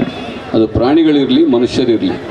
ಯಾವುದೇ ಒಂದು ಬೆದರಿದ ಮಗುವೊಂದು ತನ್ನ ಅಮ್ಮನ ಸೆರಗಿನ ಹಿಂದೆ ಮೊಟ್ಟೆಯಲ್ಲಿ ಕುಳಿತಾಗ ಮಾತ್ರ ತನ್ನ ಭದ್ರತೆಯನ್ನು ಅದು ಅನುಭವಿಸಬಲ್ಲದು. ಅಂಥ ಒಂದು ಪವಿತ್ರವಾದಂಥ ಸಂಬಂಧ. ಒಂದು ವಿಚಾರ ನಿಮಗೆ ಗೊತ್ತಿರುವಂಥದ್ದು, ಆದರೆ ಗಮನ ಕೊಡದೇ ಇರುವಂಥದ್ದನ್ನು ನೀವು ಅನುಭವಿಸಬೇಕು. ಗರ್ಭಾವಸ್ಥೆಯಲ್ಲಿದ್ದ ಶಿಶುವೊಂದು ಭೂಮಿಗೆ ಪ್ರಥಮ ಬಾರಿಗೆ ಸ್ಪರ್ಶಿಸಲ್ಪಟ್ಟಾಗ ಫಸ್ಟಿಗೆ ಮಗು ಅಳ್ಳಲೇಬೇಕು. ಮಗು ಅಳ್ಳಿಲ್ಲ ಅಂದರೆ ಡಾಕ್ಟ್ರು ಒಂದು ಪೆಟ್ಟು ಹಾಕ್ತಾರೆ. ಅಂದರೆ ಮಗುವಿನ ಅಳು ಅದು ಜೀವಂತಿಕೆಯ ಲಕ್ಷಣ. ಮಗು ಅಳ್ಳಿಲ್ಲ ಅಂದರೆ ಮಗುವಿಗೆ ಜೀವ ಇಲ್ಲ ಅಂತ ಲೆಕ್ಕ. ನವಮಾಸಗಳನ್ನು ಹೊತ್ತು ತನ್ನ ನೋವಿನ ಸಂಕಟದ ಮಧ್ಯೆ ಕೂಡ ತನ್ನ ಮಗುವಿನ ಅಳು ಕೇಳುವಾಗ ಆ ತಾಯಿಯ ಮುಖದಲ್ಲಿ ಒಂದು ಮಂದಸ್ಮಿತವಾದಂಥ ಮುಖ ಬಿದ್ದುಕೊಳ್ತದೆ. ಆಮೇಲೆ ಬಂಧುಗಳು ಕೇಳೋದು ಗಂಡ ಹೆಣ್ಣ ಅಂತ. ಆದರೆ ಅದೇ ತಾಯಿ ತನ್ನ ಮಗು ಜೀವನ ಪೂರ್ತಿ ನಗ್ತಾ ಇರಲಿ ಅಂತ ಭಾವಿಸ್ತಾಳೆ. ಅದು ತಾಯ್ತಾನೆ ಅಂತ ಹೇಳುವಂಥದ್ದು. ಪ್ರತಿನಿತ್ಯದ ಜೀವನದಲ್ಲಿ ಎಷ್ಟೇ ನೋವಾದರೂ ಎಷ್ಟಾದರೂ ಒಂದು ಹೊತ್ತು ತಾನು ಊಟ ಮಾಡೋದು ಹೌದು ಅಂತಾದರೆ ತಾನು ಹಸಿವೆಯಲ್ಲಿ ಕುಳಿತಾದರೂ ತನ್ನ ಮಗುವಿಗೆ ಊಟ ಕೊಡುವಂಥವಳು ಆ ತಾಯಿ. ತಪ್ಪು ಮಾಡಿದಾಗ ಶಿಕ್ಷೆ ಕೊಡುವವಳು ತಾಯಿ. ಅಂಥ ಮಹತ್ತರವಾದಂಥ ಸಂಬಂಧದ ತಾಯಿಯ ಆರಾಧನೆಯ ನಂತರ ಜನಪದ ಶೈಲಿಯಲ್ಲಿ ದೇವಿಯನ್ನು ಆರಾಧಿಸುವ ಗೀತೆಯೊಂದಿಗೆ ನಮ್ಮ ಕಾರ್ಯಕ್ರಮ ಮುಂದುವರಿತಾ ಇದೆ. ನಮ್ಮ ತಂಡದ ಪ್ರಬುದ್ಧ ಕಲಾವಿದೆ ಜನ್ಯಪ್ರಸಾದ್ ಅನಂತಾಳ್.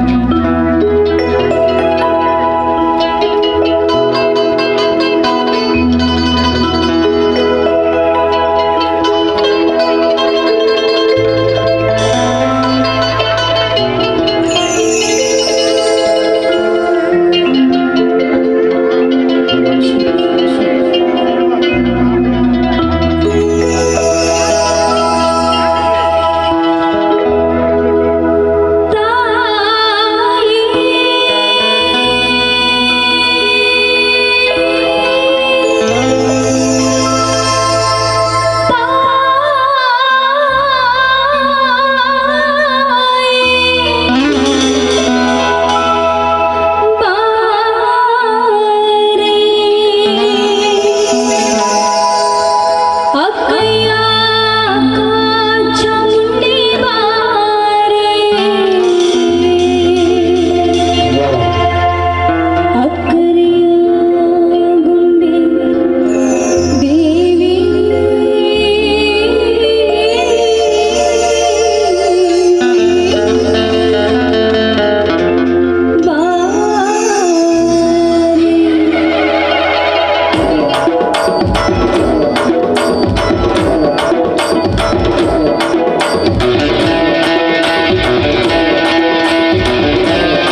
ಒಬ್ಬೊಬ್ಬ ಸ್ವಾಮೀಜಿಯವರ ಆಶೀರ್ವಚನ ಅದಾಗಿ 50 ಜನ ಖಾಲಿ ಆಗುವಾಗ ನಾನು ಎಣಿಸಿದ್ದು ಲಾಸ್ಟಿಗೆ ಆಗುವಾಗ ನಾವು ಮತ್ತು ಕೆಲವು ಸ್ವಯಂ ಸೇವಕರು ಮತ್ತು ಅಮ್ಮ ಮಾತ್ರ ಇರ್ಬೋದು, ಬೇರೆ ಯಾರು ಇರಲಿಕ್ಕಿಲ್ಲ. ಅಲ್ಲಿ ನೋಡಿದರೆ ಒಂದು ಊಟ ಅನ್ನಪ್ರಸಾದ ಸ್ವೀಕರಿಸಲಿಕ್ಕೆ ಜನ ಎಷ್ಟಿದ್ದಾರೆ. ನಮ್ಮ ಎದುರುಗಡೆ ಕೂಡ ಇಷ್ಟೇ ಜನ ನೀವು ಇದ್ದೀರಿ, ಎಲ್ಲಿಂದ ಬಂದರೆ ಇಷ್ಟು ಹೊತ್ತು ಅಂತ ಕೇಳು ನಾನು, ಎಲ್ಲಿಂದ ಬಂದರೆ ಇಷ್ಟು ಜನ ಅಂತ. ಅಂದರೆ ಒಂದು ಸಕ್ಕರೆ ಬಿದ್ದಲ್ಲಿ ಇರುವೆಗಳು ತುಂಬಿಕೊಳ್ಳುವ ಹಾಗೆ ಎಲ್ಲಿ ಭಕ್ತಿಯ ಮಾರ್ಗ ನಡೀತದೋ ಅಲ್ಲಿ ಸಂಸ್ಕಾರವಂತರು ಸೇರ್ತಾರೆ ಅಂತಂದು ನಿದರ್ಶನ ರೂಪವಾಗಿ ನೀವು ನಮ್ಮ ಜೊತೆಗಿದ್ದೀರಿ. ಈಗ ಬರೀ ನೀವು ಸುಮ್ಮನೆ ನಮ್ಮ ಎದುರಿಗಿದ್ರೆ ಸಾಕಾಗೋದಿಲ್ಲ. ದಾಸ ಸಂಕೀರ್ತನೆ, ಭಜನಾ ಸ್ವರೂಪದ ಗೀತೆ, ಹರಿನಾಮವನ್ನು ಸ್ತುತಿಸುವಂಥ ಒಂದು ಸಂದರ್ಭ, ಇಷ್ಟು ಜನ ಒಟ್ಟಾಗಿ ಭಜನಾ ಸ್ವರೂಪದಲ್ಲಿ ನಮ್ಮೊಂದಿಗೆ ನೀವು ಒಂದಾಗುವಾಗ ಹೇಗೆ ಕೇಳಿತು ಅಂತ ಒಂದು ಊಹಿಸುವುದೇ ಒಂದು ಮೈ ರೋಮಾಂಚನ ಆಗುವಂಥ ವಿಚಾರ. ಎಷ್ಟೋ ಕಡೆ ಜನ ಸೇರ್ತಾರೆ, ಆದರೆ ನಮ್ಮಲ್ಲಿ ಹಾಗಲ್ಲ. ನಮ್ಮ ವರ್ಗದಲ್ಲಿ ಭಜನೆ ಮಾಡಿ ಅಭ್ಯಾಸ ಇದ್ದವರಿದ್ದೀರಿ. ಆದ್ದರಿಂದ ಜಗದೀಶ್ ಆಚಾರ್ಯ ಅವರ ಸಂಗೀತ ಸಂಯೋಜನೆಯಲ್ಲಿ ಮೂಡಿಬಂದಂಥ ಇನ್ನೊಂದು ಗೀತೆ ಹರಿಕುಣಿದ ಗೀತೆಯೊಂದಿಗೆ ಕಾರ್ಯಕ್ರಮ ಮುಂದುವರಿತಾ ಇದೆ. ಇದರ ಕೊನೆಯ ಭಾಗದಲ್ಲಿ ನಮ್ಮೊಂದಿಗೆ ನೀವು ಕೂಡ ಧ್ವನಿ ಆಗಬೇಕು ಅಂತ ಕೇಳಿಕೊಳ್ಳುತ್ತಾ ಇದೀಗ ಹರಿಕುಣಿದ ಗೀತೆ.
ಇಲ್ಲಿಗೆ ಮುಗಿಲಿಲ್ಲ, ಚೂರು ಫೀಡ್ಬ್ಯಾಕ್.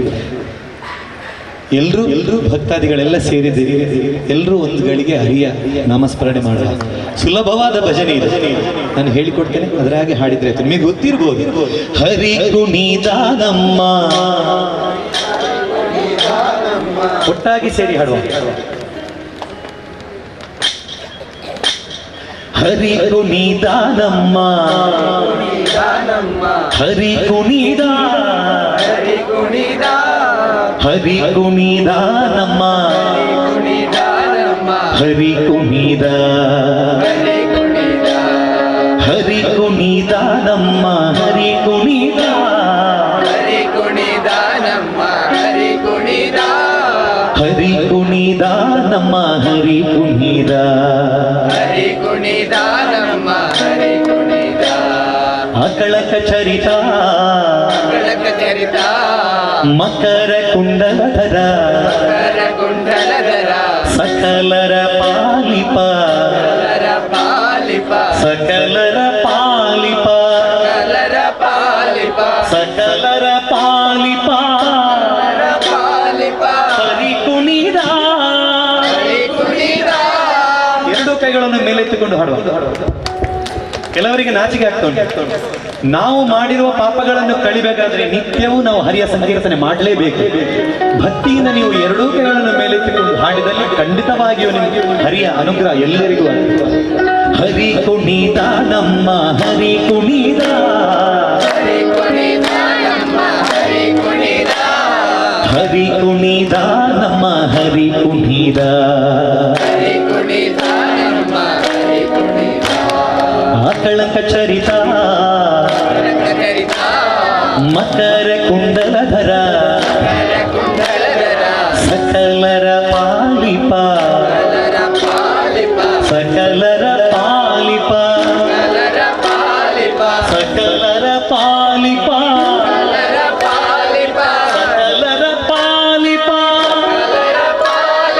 ಸಕಲರ ಪಾಲಿಪ,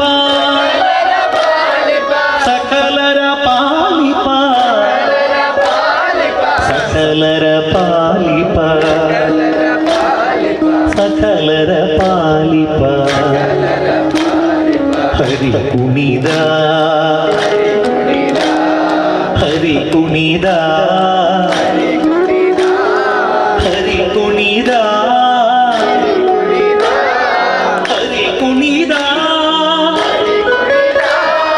ಹರಿ ಕುಣಿದ ನಮ್ಮ, ಹರಿ ಕುಣಿದ ನಮ್ಮ, ಹರಿ ಕುಣಿದ ನಮ್ಮ, ಹರಿ ಕುಣಿದ ನಮ್ಮ, ಹರಿ ಕುಣಿದ ನಮ್ಮ, ಹರಿ ಕುಣಿದ. ನೋಡಿ ನೋಡಿ, ನೀವು ಭಕ್ತಿಯಿಂದ ಹಾಡಿದ್ದೀರಿ, ಖಂಡಿತವಾಗಿಯೂ ಹರಿಯ ಅನುಗ್ರಹ ನಮ್ಮ ಎಲ್ಲರಿಗಾಗಿರ್ತದೆ. ಕೈಯೆತ್ತಿಕೊಂಡು ಹರಿಯ ಸಂಕೀರ್ತನೆ ಮಾಡಿದವರಿಗೂ ಭಕ್ತಿಯಿಂದ ಸ್ಮರಿಸಿದವರಿಗೂ ಭಗವಂತನ ಅನುಗ್ರಹ ಸದಾ ಇರಲಿ. ಹರಿ ಕುಣಿದ ನಮ್ಮ, ಹರಿ ಕುಣಿದ, ಹರಿ ಕುಣಿದ ನಮ್ಮ, ಹರಿ ಕುಣಿದ, ಹರಿ ಕುಣಿದ ನಮ್ಮ, ಹರಿ ಕುಣಿದ, ಹರಿ ಕುಣಿದ ನಮ್ಮ, ಹರಿ ಕುಣಿದ, ಹರಿ ಕುಣಿದ ನಮ್ಮ, ಹರಿ ಕುಣಿದ, ಹರಿ ಕುಣಿದ ನಮ್ಮ, ಹರಿ ಕುಣಿದ, ಹರಿ ಕುಣಿದ ನಮ್ಮ, ಹರಿ ಕುಣಿದ, ಹರಿ ಕುಣಿದ ನಮ್ಮ, ಹರಿ ಕುಣಿದ, ಹರಿ ಕುಣಿದ ನಮ್ಮ, ಹರಿ ಕುಣಿದ, ಹರಿ ಕುಣಿದ ನಮ್ಮ, ಹರಿ ಕುಣಿದ, ಹರಿ ಕುಣಿದ ನಮ್ಮ, ಹರಿ ಕುಣಿದ, ಹರಿ ಕುಣಿದ ನಮ್ಮ, ಹರಿ ಕುಣಿದ, ಹರಿ ಕುಣಿದ ನಮ್ಮ, ಹರಿ ಕುಣಿದ, ಹರಿ ಕುಣಿದ ನಮ್ಮ, ಹರಿ ಕುಣಿದ, ಹರಿ ಕುಣಿದ ನಮ್ಮ, ಹರಿ ಕುಣಿದ.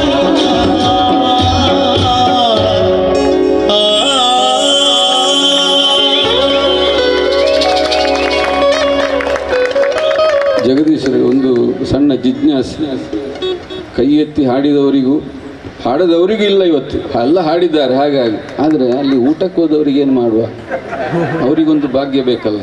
ಅವರಿಗೆ ಪಾಪ ಅಲ್ಲಿ ನೋಡಿ ಹರಿಯ ಸಂಕೀರ್ತನೆಯನ್ನು ಆಲಿಸಿದವರಿಗೂ ಭಗವಂತನ ಅನುಗ್ರಹ ಆಗ್ತದೆ. ಅಲ್ಲಿಂದ ಒಂದು ತಿದ್ದುಪಡಿ ಮಾಡಲಾಗಿದೆ. ಕೇಳಿದವರಿಗೂ ಒಂದು ಭಾಗ್ಯ ಇರಲಿ. ನಾಳೆ ಬೆಳಿಗ್ಗೆ 2,000 ಅಕೌಂಟಿಗೆ ಬೀಳುವ ಚಾನ್ಸ್ ಉಂಟು. ವಿಷಯ ಎಲ್ಲ ಹೇಳಲಿಕ್ಕೆ ಆಗುದಿಲ್ಲ, ಭಾಗ್ಯ ಎಲ್ಲಿಂದ ಬರ್ತದೆ ಅಂತ.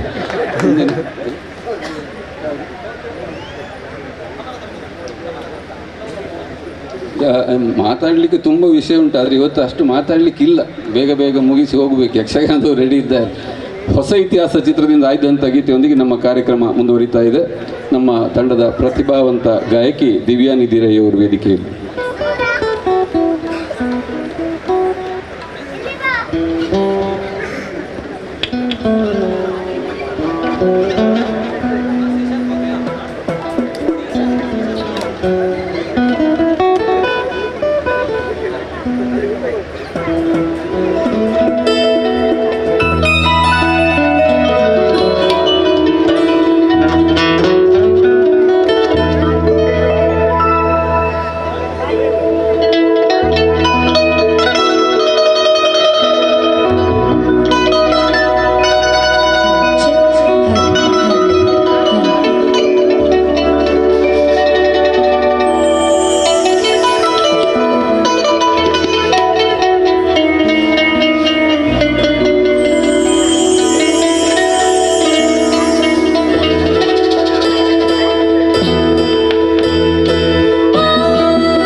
ಹರಿ ಓಂ ಹರಿ ಓಂ.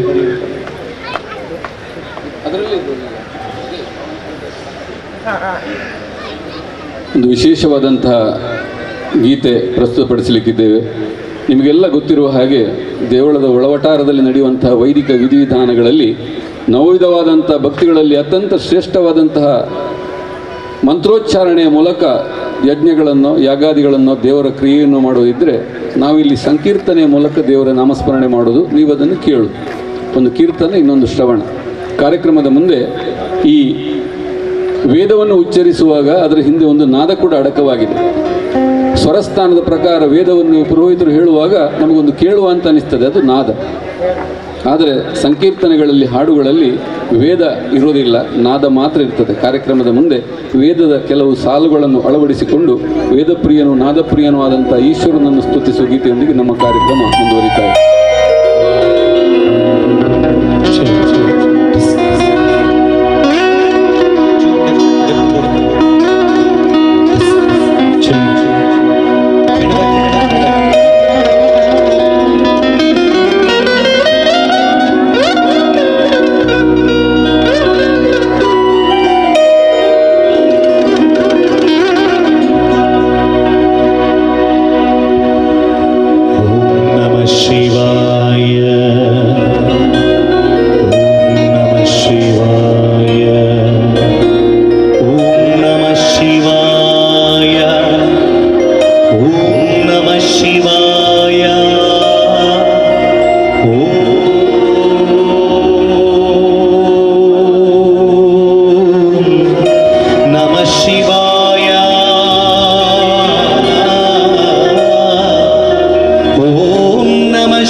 ಓಂ ಶಿವೋಹಂ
ಪ್ರತಿ ದಿವಸ ನಮಗೆ ಕಾರ್ಯಕ್ರಮ, ಅದು ವಿಶೇಷ ಬ್ರಹ್ಮಕಲಶದ್ದೇ ಕಾರ್ಯಕ್ರಮ. ನಿನ್ನೆ ಕೂಡ ಅನ್ನಪೂರ್ಣೇಶ್ವರಿ ದೇವಿಯ ಸನ್ನಿಧಾನದಲ್ಲಿತ್ತು ಬಿ ಸಿ ರೋಡಿನ ಹತ್ರ. ನಮಗೊಂದು ಖುಷಿ, ಅನ್ನಪೂರ್ಣೇಶ್ವರಿ ಕೇವಲ ದೇವಸ್ಥಾನದ ಒಳವಟಾರದಲ್ಲಿ ಮಾತ್ರ, ಆ ದೇವಸ್ಥಾನ ಇರುವಲ್ಲಿ ಮಾತ್ರ ನೆಲೆಸುವವಳಲ್ಲ. ಎಲ್ಲೆಲ್ಲ ಭಕ್ತಿಯ ಮಾರ್ಗ ನಡೀತದೋ, ಯಾವ ಯಾವ ದೇವರಿಗೆ ಬ್ರಹ್ಮಕಲಶ ನಡೀತದೋ ಅಲ್ಲಿ ಎಲ್ಲ ಅನ್ನಪೂರ್ಣೇಶ್ವರಿ ಇದ್ದೇ ಇರ್ತಾಳೆ. ನೀವು ನೋಡಬೇಕು, ಊಟದ ಛತ್ರದಲ್ಲಿ ನೋಡುವಾಗ ಯಾರೋ ಮಾಡಿದಂಥ ಅಡಿಗೆ, ಯಾರೋ ಹಸನ್ಮುಖರಾಗಿ ನಮಗೆ ಬಡಿಸುವಂಥದ್ದು, ಜಾತಿ ಧರ್ಮಗಳ ಯಾವುದೇ ಭೇದಗಳಿಲ್ಲದೆ ಅತ್ಯಂತ ಖುಷಿಯಿಂದ. ಇನ್ನೊಂದು ವಿಶೇಷ ಅಂದರೆ ದೇವಸ್ಥಾನದ ಊಟಗಳೆಲ್ಲ ಒಳ್ಳೆಯದೇ ಆಗುತ್ತೆ, ಅದರಲ್ಲಿ ಕಂಪ್ಲೇಂಟೇ ಇಲ್ಲ, ಅಷ್ಟು ಚಂದ ಊಟ, ಅಷ್ಟು ರುಚಿ. ಯಾಕೆ ಇದಾಗ್ತದೆ ಅಂದರೆ ನಮ್ಮಲ್ಲಿರುವ ಸತ್ಕರ್ಮಗಳ ಫಲವಾಗಿ ಅದು ನಡೀತದೆ. ಈ ನಿಟ್ಟಿನಲ್ಲಿ ಎಲ್ಲ ಒಂದು ಅರ್ಧ ಒಂದೊಂದು KG ಜಾಸ್ತಿ ಆಗಿದೆ ಏನೋ ಈ ಬ್ರಹ್ಮಕಲಶ ಬಂದ ಕೂಡಲೇ. ಏನಿಲ್ಲ, ಹೋಗುದು, ಊಟ ಮಾಡೋದು, ಸಂತೋಷದಿಂದ ಊಟ ಮಾಡೋದು. ಮನಸ್ಸಲ್ಲಿ ಬೇಸರ ಇಟ್ಟುಕೊಂಡು ಯಾವುದೇ ಆಹಾರ ಆದರೂ ಕೂಡ ಅದು ಪಚನ ಆಗುವುದಿಲ್ಲ, ಶರೀರಕ್ಕೆ ಹೋಗೋದಿಲ್ಲ. ಸಂತೋಷ ಇದ್ದಾಗ ಬರೀ ಗಂಜಿ, ಉಪ್ಪು, ಉಪ್ಪಿನಕಾಯಿ, ಮೊಸರು ಯಥಾನುಶಕ್ತಿ ಇದ್ದರೂ ಕೂಡ ಅದು ಶರೀರಕ್ಕೆ ಹಿಡಿತದೆ. ಸಂತೋಷ ಮನುಷ್ಯನಿಗೆ ಮುಖ್ಯ. ಅಂಥ ಒಂದು ಸಂತೋಷದ ವಾತಾವರಣವನ್ನು ಯಥೇಚ್ಛವಾಗಿ ಆ ಅನ್ನಪೂರ್ಣೇಶ್ವರಿ ದಯಪಾಲಿಸಲಿ ಎಂಬ ಹಾರೈಕೆ ನಮ್ಮ ಜಗದೀಶ್ ಆಚಾರ್ಯ ತಂಡದ್ದು. ಇಷ್ಟು ನೀವು ಕಷ್ಟ ಬಂದು ಮಾಡಿದಂಥ ಈ ದೇವಸ್ಥಾನ, ಅದು ಕರಸೇವೆಯ ಮೂಲಕ ಅಂತ ಕೇಳಿದ್ದಾಗ ಭಾಷಣದಲ್ಲಿ 25 ದಿವಸದಲ್ಲಿ ನಡೆದಂಥ ಕೆಲಸ, ಅತ್ಯಮೋಘವಾದಂಥ ಕೆಲಸದಲ್ಲಿ ಶ್ರದ್ಧಾಭಕ್ತಿಯಿಂದ ಯಾವತ್ತೂ ಒಂದು ಶಾಂತಿಯನ್ನು ಕರುಣಿಸುವವಳು ಅನ್ನಪೂರ್ಣೇಶ್ವರಿ ತಾಯಿ ದಯಪಾಲಿಸಲಿ ಅಂತ ಹಾರೈಸುತ್ತಾ, ಸಂಗೀತ ಮತ್ತು ಸಾಹಿತ್ಯ ಒಂದೇ ನಾಣ್ಯದ ಎರಡು ಮುಖಗಳಿದ್ದಾಗೆ ವೇದಿಕೆ ಎದುರುಭಾಗದಲ್ಲಿ ಹಾಡಿದ ಹಾಡುಗಳಿಗೆ ಮೆರಗನ್ನು ಕೊಡುವ ಕೆಲಸ ನಮ್ಮ ಪಂಚವಾದ್ಯತಾರ್ಥಿಗಳು ನಮ್ಮಲ್ಲಿ ಮಾಡ್ತಾ ಇದ್ದಾರೆ. ಅದರಲ್ಲಿ ತಬಲಾ ಇರ್ಬೋದು, ರಿದಮ್ ಪ್ಯಾಡ್ ಇರ್ಬೋದು, ಮ್ಯಾಂಡಲಿನ್ ಇರ್ಬೋದು, ಕೀಬೋರ್ಡ್ ಇರ್ಬೋದು, ಹಾಗೆ ಗಿಟಾರ್ನಲ್ಲಿರ್ಬೋದು. ಒಂದು ಬಾರಿಯ ಚಪ್ಪಾಳೆಯ ಸ್ಫೂರ್ತಿ ಹಿನ್ನೆಲೆಯ ನಮ್ಮ ಸಂಗೀತಗಾರಿ ದೊರಕಲಿ ಅಂತ ಕೇಳಿಕೊಳ್ತಾ ದೇವಿಯನ್ನು ಆರಾಧಿಸುವಂಥ ಗೀತೆಯೊಂದಿಗೆ ಕಾರ್ಯಕ್ರಮ ಮುಂದುವರಿತಾ ಇದೆ.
ಜಗದೀಶ್ ಆಚಾರ್ಯ ಅವರ ಈ ನಾಯಕತ್ವದಲ್ಲಿರುವಂತಹ ಈ ತಂಡ ಎಲ್ಲಿಯೇ ಕಾರ್ಯಕ್ರಮ ನಮಗೆ ನಿಗದಿತ ವೇಳೆಯಲ್ಲಿ ಉಂಟು ಅಂತಾದರೆ ಅದರ 1 ಗಂಟೆಯ ಪೂರ್ವಭಾವಿಯಾಗಿ ನಾವು ಬರುವಂಥ ಪದ್ಧತಿ. ನಮಗೆ 6 ಗಂಟೆಗೆ ಅಂತ ಕಾರ್ಯಕ್ರಮ ಇತ್ತು, 4:15 ನಾವು ಇಲ್ಲಿ ಬಂದಿದ್ದೇವೆ.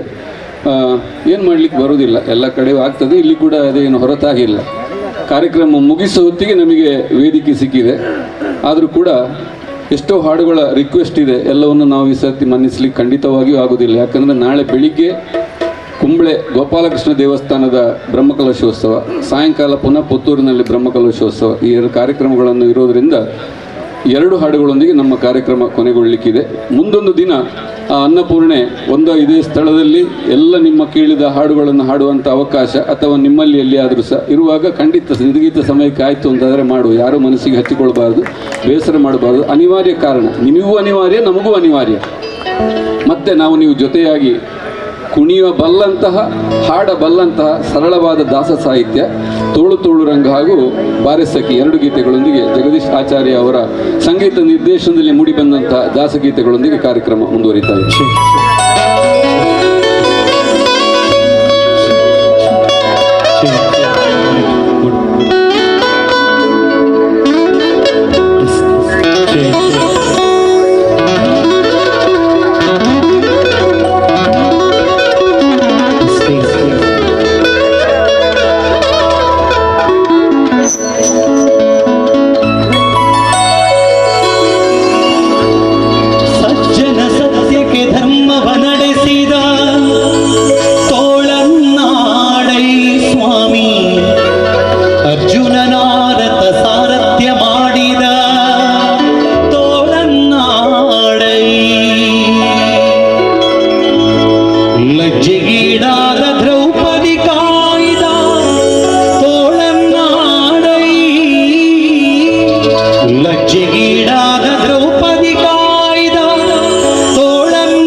ತೋಳು ತೋಳು ರಂಗ ತೋಳು ರಂಗಂ ತೋಳನ್ನ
ಕೃಷ್ಣ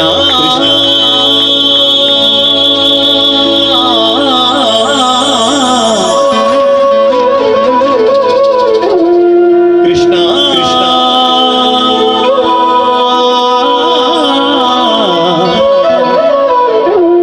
ಕೃಷ್ಣ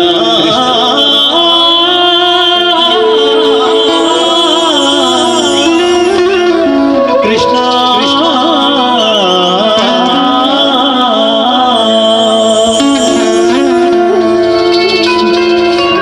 ಜಾರನೆಂದು ಸಣ್ಣ ಮಾತನಾಡಿದಾಯಿತು, ಚೋರನೆಂದು ಬಹಳ ದೂರು ಮಾಡಿದಾಯಿತು. ಜಾರನೆಂದು ಸಣ್ಣ ಮಾತನಾಡಿದಾಯಿತು, ಚೋರನೆಂದು ಬಹಳ ದೂರು ಮಾಡಿದಾಯಿತು. 3 ನಿಮಿಷ ಅವನ ಮರೆಯಲಾಗದಾಯಿತು. ಬೀರುತ್ತಿರುವ ಮೋಹಜಾಲ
ನಿತ್ಯ ಜೀವನದಲ್ಲಿ ಸ್ಮರಿಸದಿದ್ದರೂ ಜೀವನ ಕಳೆಯುವುದೇ ಕಷ್ಟ ಅಂತ ಹೇಳಿದ್ದಾರೆ. ಹಾಗಾಗಿ ಇಷ್ಟು ಹೊತ್ತಾದರೂ ನೀವು ಇಷ್ಟೂ ಜನ ಭಕ್ತಾದಿಗಳು ಸೇರಿದ್ದೀರಿ.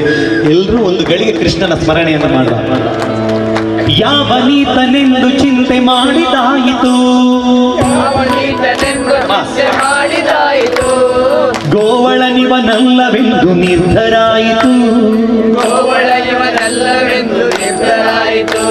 ಕೆಲವರಿಗೆ ಭಜನೆ ಗೊತ್ತಿಲ್ಲ, ಹಾಗಾಗಿ ಎರಡು ಕೈಗಳನ್ನು ಮೇಲೆತ್ತುಕೊಂಡು ಹಾಡಿ. ನಾವು ಕೊನೆಯ ಗೀತೆ ನೀವು ನಮ್ಮೊಂದಿಗೆ ಸೇರಿದಲ್ಲಿ ಖಂಡಿತವಾಗಿ ಅದು ಕೃಷ್ಣನಿಗೆ ಮುಟ್ತದೆ. ಯಾವ ನೀತನೆಂದು ಚಿಂತೆ ಮಾಡಿದಾಯಿತು, ಗೋವಳನಿವನಲ್ಲವೆಂದು ನಿರ್ಧರಾಯಿತು. ಯಾವನಾದರೇನು ಇವನ ಕ್ಷಣವು ಕಾಣದೆ, ಯಾವನಾದರೇನು ಇವನ ಕ್ಷಣವು ಕಾಣದೆ, ಜೀವನ ಕಳೆಯುವುದೇ ದೊಡ್ಡ ಭಾರವಾಯಿತು, ಜೀವನ ಕಳೆಯುವುದೇ ದೊಡ್ಡ ಭಾರವಾಯಿತು, ಜೀವನ ಕಳೆಯುವುದೇ ದೊಡ್ಡ ಭಾರವಾಯಿತು, ಜೀವನ ಕಳೆಯುವುದೇ ದೊಡ್ಡ ಭಾರವಾಯಿತು, ಜೀವನ ಕಳೆಯುವುದೇ ದೊಡ್ಡ ಭಾರವಾಯಿತು, ಜೀವನ ಕಳೆಯುವುದೇ ದೊಡ್ಡ ಭಾರವಾಯಿತು, ಜೀವನ ಕಳೆಯುವುದೇ ದೊಡ್ಡ ಭಾರವಾಯಿತು, ಜೀವನ ಕಳೆಯುವುದೇ ದೊಡ್ಡ ಭಾರವಾಯಿತು. ಬಾರೆ ಸಖಿ, ಬಾರೆ ಸಖಿ, ಬಾರೆ ಸಖಿ, ಬಾರೆ ಸಖಿ, ಬಾರೆ ಸಖಿ ಪೊಗುವ ರಾಸ ಕ್ರೀಡೆಯಾಡುವ, ಬಾರೆ ಸಖಿ ಪೊಗುವ ರಾಸ ಕ್ರೀಡೆಯಾಡುವ.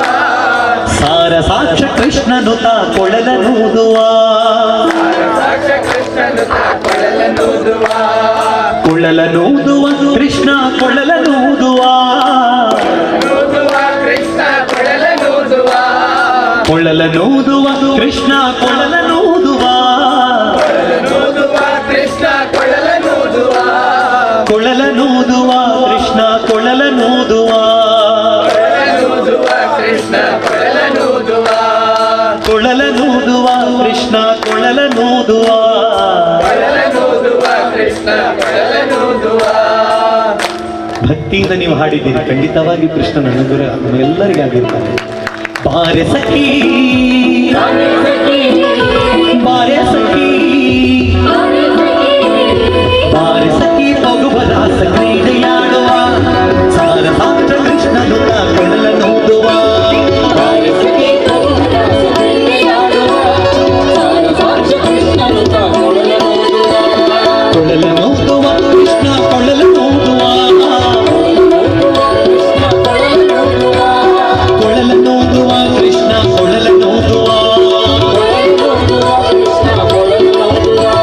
ಕೊಳಲನೂದುವ ಕೃಷ್ಣ ಕೊಳಲನೂದುವ, ಕೊಳಲನೂದುವ ಕೃಷ್ಣ ಕೊಳಲನೂದುವ, ಕೊಳಲನೂದುವ ಕೃಷ್ಣ ಕೊಳಲನೂದುವ, ಕೊಳಲನೂದುವ ಕೃಷ್ಣ ಕೊಳಲನೂದುವ, ಕೊಳಲನೂದುವ.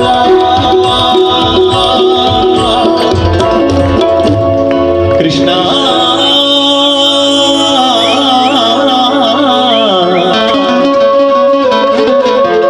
ಕೃಷ್ಣ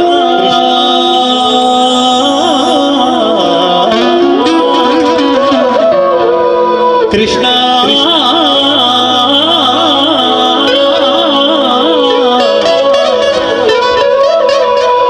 ಕೃಷ್ಣ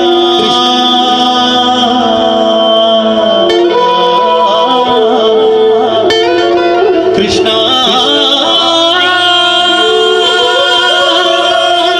ಕೃಷ್ಣ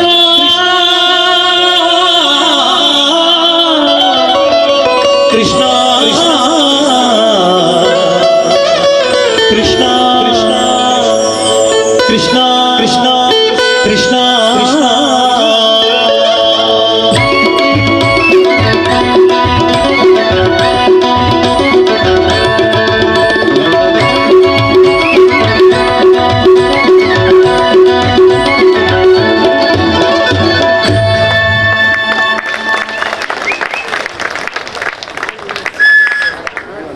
ಕಾರ್ಯಕ್ರಮದ ಕೊನೆಯ ಗೀತೆ.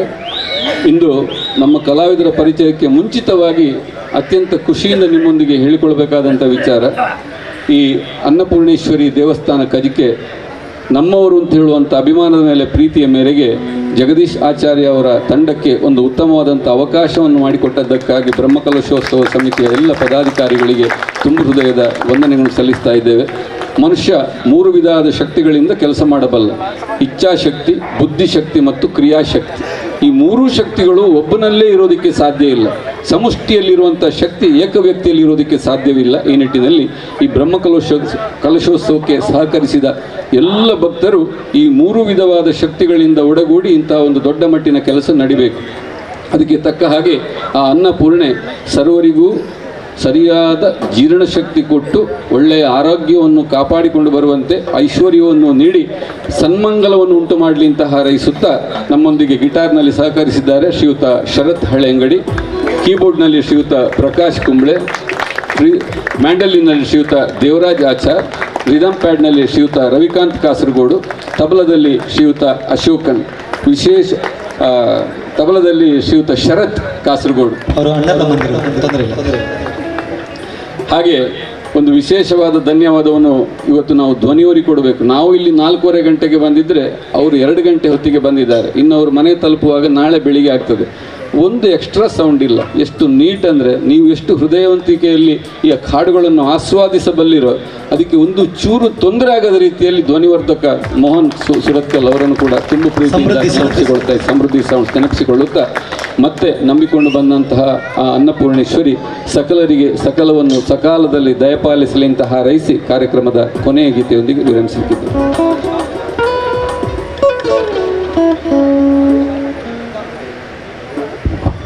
ಇಷ್ಟು ಕಾರ್ಯಕ್ರಮದ ನಿರೂಪಣೆ, ಒಂದು ಬ್ರಹ್ಮಕಲಶೋತ್ಸವದಲ್ಲಿ ಯಾವ ರೀತಿ ಬೇಕು ಆ ರೀತಿಯಲ್ಲಿ ನಮ್ಮ ನಿತ್ಯ ಜೀವನದಲ್ಲಿ ಏನೆಲ್ಲ ಅಳವಡಿಸಿಕೊಳ್ಳಬೇಕು ಅಂತ ಒಂದು ಉಪದೇಶ ರೀತಿಯಲ್ಲಿ ಮಾಡಿದಂಥ ನಮ್ಮ ಶ್ರೀಯುತ ಕೃಷ್ಣ ಪ್ರಸಾದ್, ನಿಮ್ಮವರೇ ಆದ ನಿಮ್ಮ ಪ್ರೀತಿಯ ಜೋರಾದ ಕೈ ಚಪ್ಪಳೆಯವರಿಗೆ. ತುಂಬಾ ವಿಷಯಗಳಿದೆ ಈ ಸಂದರ್ಭದಲ್ಲಿ, ಅದೆಲ್ಲ ಹೇಳುವಂಥ ಸಂದರ್ಭ ಅಲ್ಲ. ಹಾಗಾಗಿ ತಡವಾದ ಕಾರಣ ಈ ಹೊತ್ತಿನಲ್ಲಿ ನಾವು ಅದೆಲ್ಲ ಇವತ್ತು ಹೇಳಲಿಲ್ಲ. ಮುಂಬರುವ ದಿವಸಗಳಲ್ಲಿ ನಾವೆಲ್ಲ ಮತ್ತೊಮ್ಮೆ ಒಂದು ಸೇರುವ.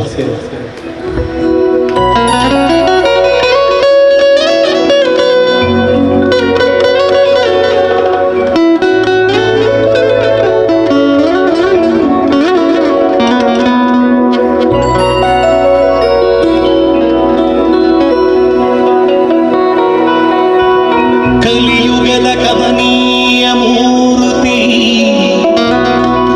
ಬ್ರಹ್ಮ ಕಲಶೋತ್ಸವದಿ ಶೋಭಿತ ಶಕ್ತಿ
ईश्वरी एवमेव त्वया कार्यम् अस्मद्वैरिविनाशनम् ॐ श्री दुर्गे दुर्गाम्बिके नमोस्तुते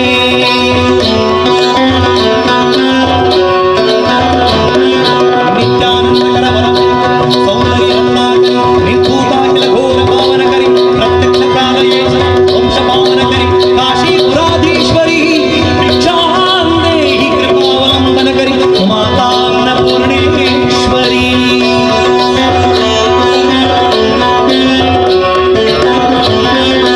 कल्याणाद्भुतगात्राय कामितार्थप्रदायिनी श्रीमद्वेङ्कटनाथाय श्रीनिवासाय ते नमः।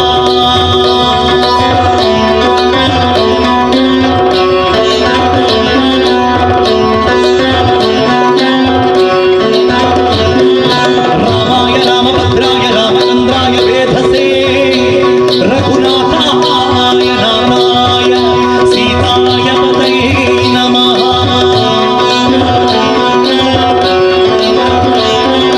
अनन्तं वासुकिं शेषं पद्मनाभं च कम्बलं शङ्खपालं धृतराष्ट्रं तक्षकं कालियं पदगीतानि नवनामानि नागानं च महात्मनं सायङ्काले पठे नित्यप्रातकाले विशेषतः तस्मै विषमय नास्ति सर्वत्र विजयी भवेत्।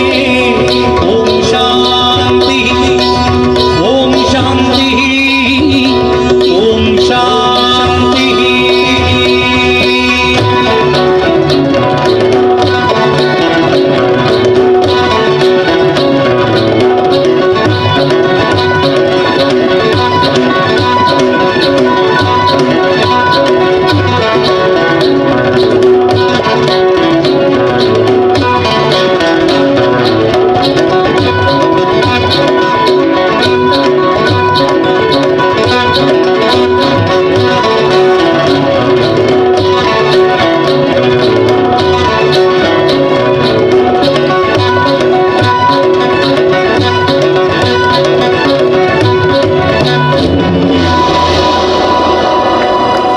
ಶ್ರೀ ವಿಶ್ವಕರ್ಮ ದೇವರ ಪಾದಾರವಿಂದಕ್ಕೆ ಗೋವಿಂದನ್ನಿ ಗೋವಿಂದ ಗೋವಿಂದ.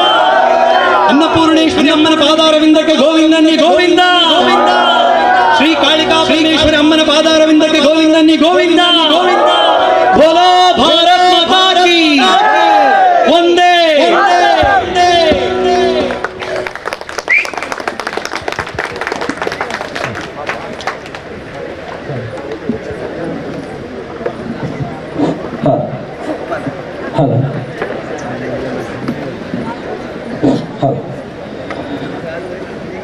ಇದುವರೆಗೆ ಭಕ್ತಿ ಸಂಗೀತ ಕಾರ್ಯಕ್ರಮದ ಮುಖಾಂತರವಾಗಿ ನೆರೆದಂತಹ ಪ್ರೇಕ್ಷಕರನ್ನು ಭಕ್ತಿಯ ಸಾಗರದಲ್ಲಿ ತೇಲುವಂತೆ ಮಾಡಿದಂತಹ ಜಗದೀಶ್ ಆಚಾರ್ಯ ಪುತ್ತೂರು ಮತ್ತು ಬಳಗದವರಿಗೆ ಧನ್ಯವಾದಗಳು.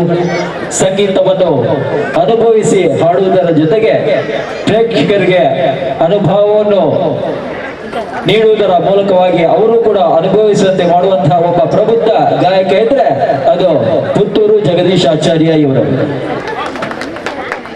ಇವರಿಗೆ ಈ ಒಂದು ಸಂಗೀತ ಕಾರ್ಯಕ್ರಮವನ್ನು ಇಲ್ಲಿವರೆಗೆ ನೀಡಿದಂತಹ ಶ್ರೀಯುತ ಜಗದೀಶ್ ಆಚಾರ್ಯ ಪುತ್ತೂರು ಇವರಿಗೆ ಶ್ರೀಮಠದ ಪರವಾಗಿ, ದೇವಾಲಯ ನಿರ್ಮಾಣ ಸಮಿತಿಯ ಪರವಾಗಿ, ಬ್ರಹ್ಮಕಲಶಾಭಿಷೇಕ ಸಮಿತಿಯ ಪರವಾಗಿ ಅನಂತ ಧನ್ಯವಾದಗಳನ್ನು ಸಲ್ಲಿಸಿಕೊಳ್ತಾ ಇದ್ದೇವೆ.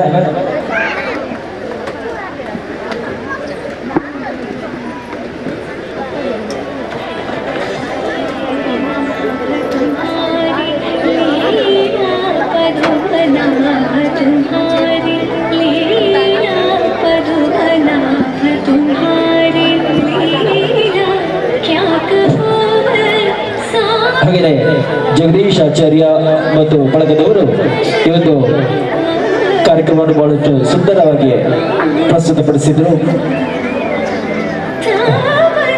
ನಮ್ಮ ದೇವಾಲಯ ನಿರ್ಮಾಣ ಸಮಿತಿಯ ಗೌರವ ಮಾರ್ಗದರ್ಶಕರು ಆದಂತಹ ಶ್ರೀಯುತ ಕರುಣಾಕರ್ ಶೆಟ್ಟಿ ಇವರು ವೇದಿಕೆಯ ಮೇಲ್ಭಾಗಕ್ಕೆ ಬಂದು ಕಲಾವಿದರನ್ನು ಗೌರವಿಸುವ ವಿನಂತಿಯನ್ನು ಮಾಡಿಕೊಳ್ತಾ ಇದ್ದೇವೆ.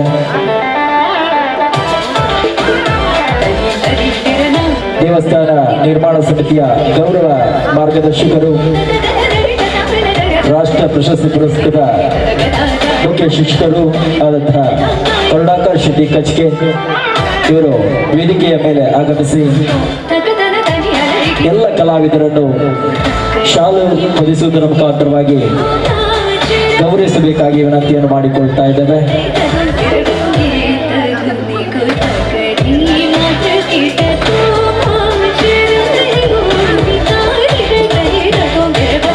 ಹಾಗೆಯೇ ಇನ್ನೇನು ಕೆಲವೇ ಕ್ಷಣದಲ್ಲಿ ಯಕ್ಷಗಾನ ಪ್ರದರ್ಶನ ಸಾಗಿ ಬರಲಿಕ್ಕಿದೆ. ಕೆಜೆ ಗಣೇಶ್ ಆಚಾರ್ಯ ಕಿದಿಯೂರು ಮತ್ತು ಬಳಗದವರಿಂದ ಶ್ರೀ ವಿಶ್ವಕರ್ಮ ಅಷ್ಟಾಕ್ಷರಿ ಮಹಿಮೆ ಎನ್ನುವಂತಹ ಕಥಾನಕ ಇವತ್ತು ವೇದಿಕೆಯಲ್ಲಿ ಅನಾವರಣಗೊಳ್ಳಲಿಕ್ಕಿದೆ. ಆಗಮಿಸಿದಂತಹ ಕಲಾಭಿಮಾನಿಗಳು ಭಕ್ತಾದಿಗಳು ಈ ಒಂದು ಕಾರ್ಯಕ್ರಮವನ್ನು ಕೂಡ ಚಂದಗಾಣಿಸಿಕೊಡುವ ವಿನಂತಿಯನ್ನು ಮಾಡಿಕೊಳ್ತಾ ಇದ್ದೇವೆ.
Kalatisha.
Kalatisha.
Chickle dish hal.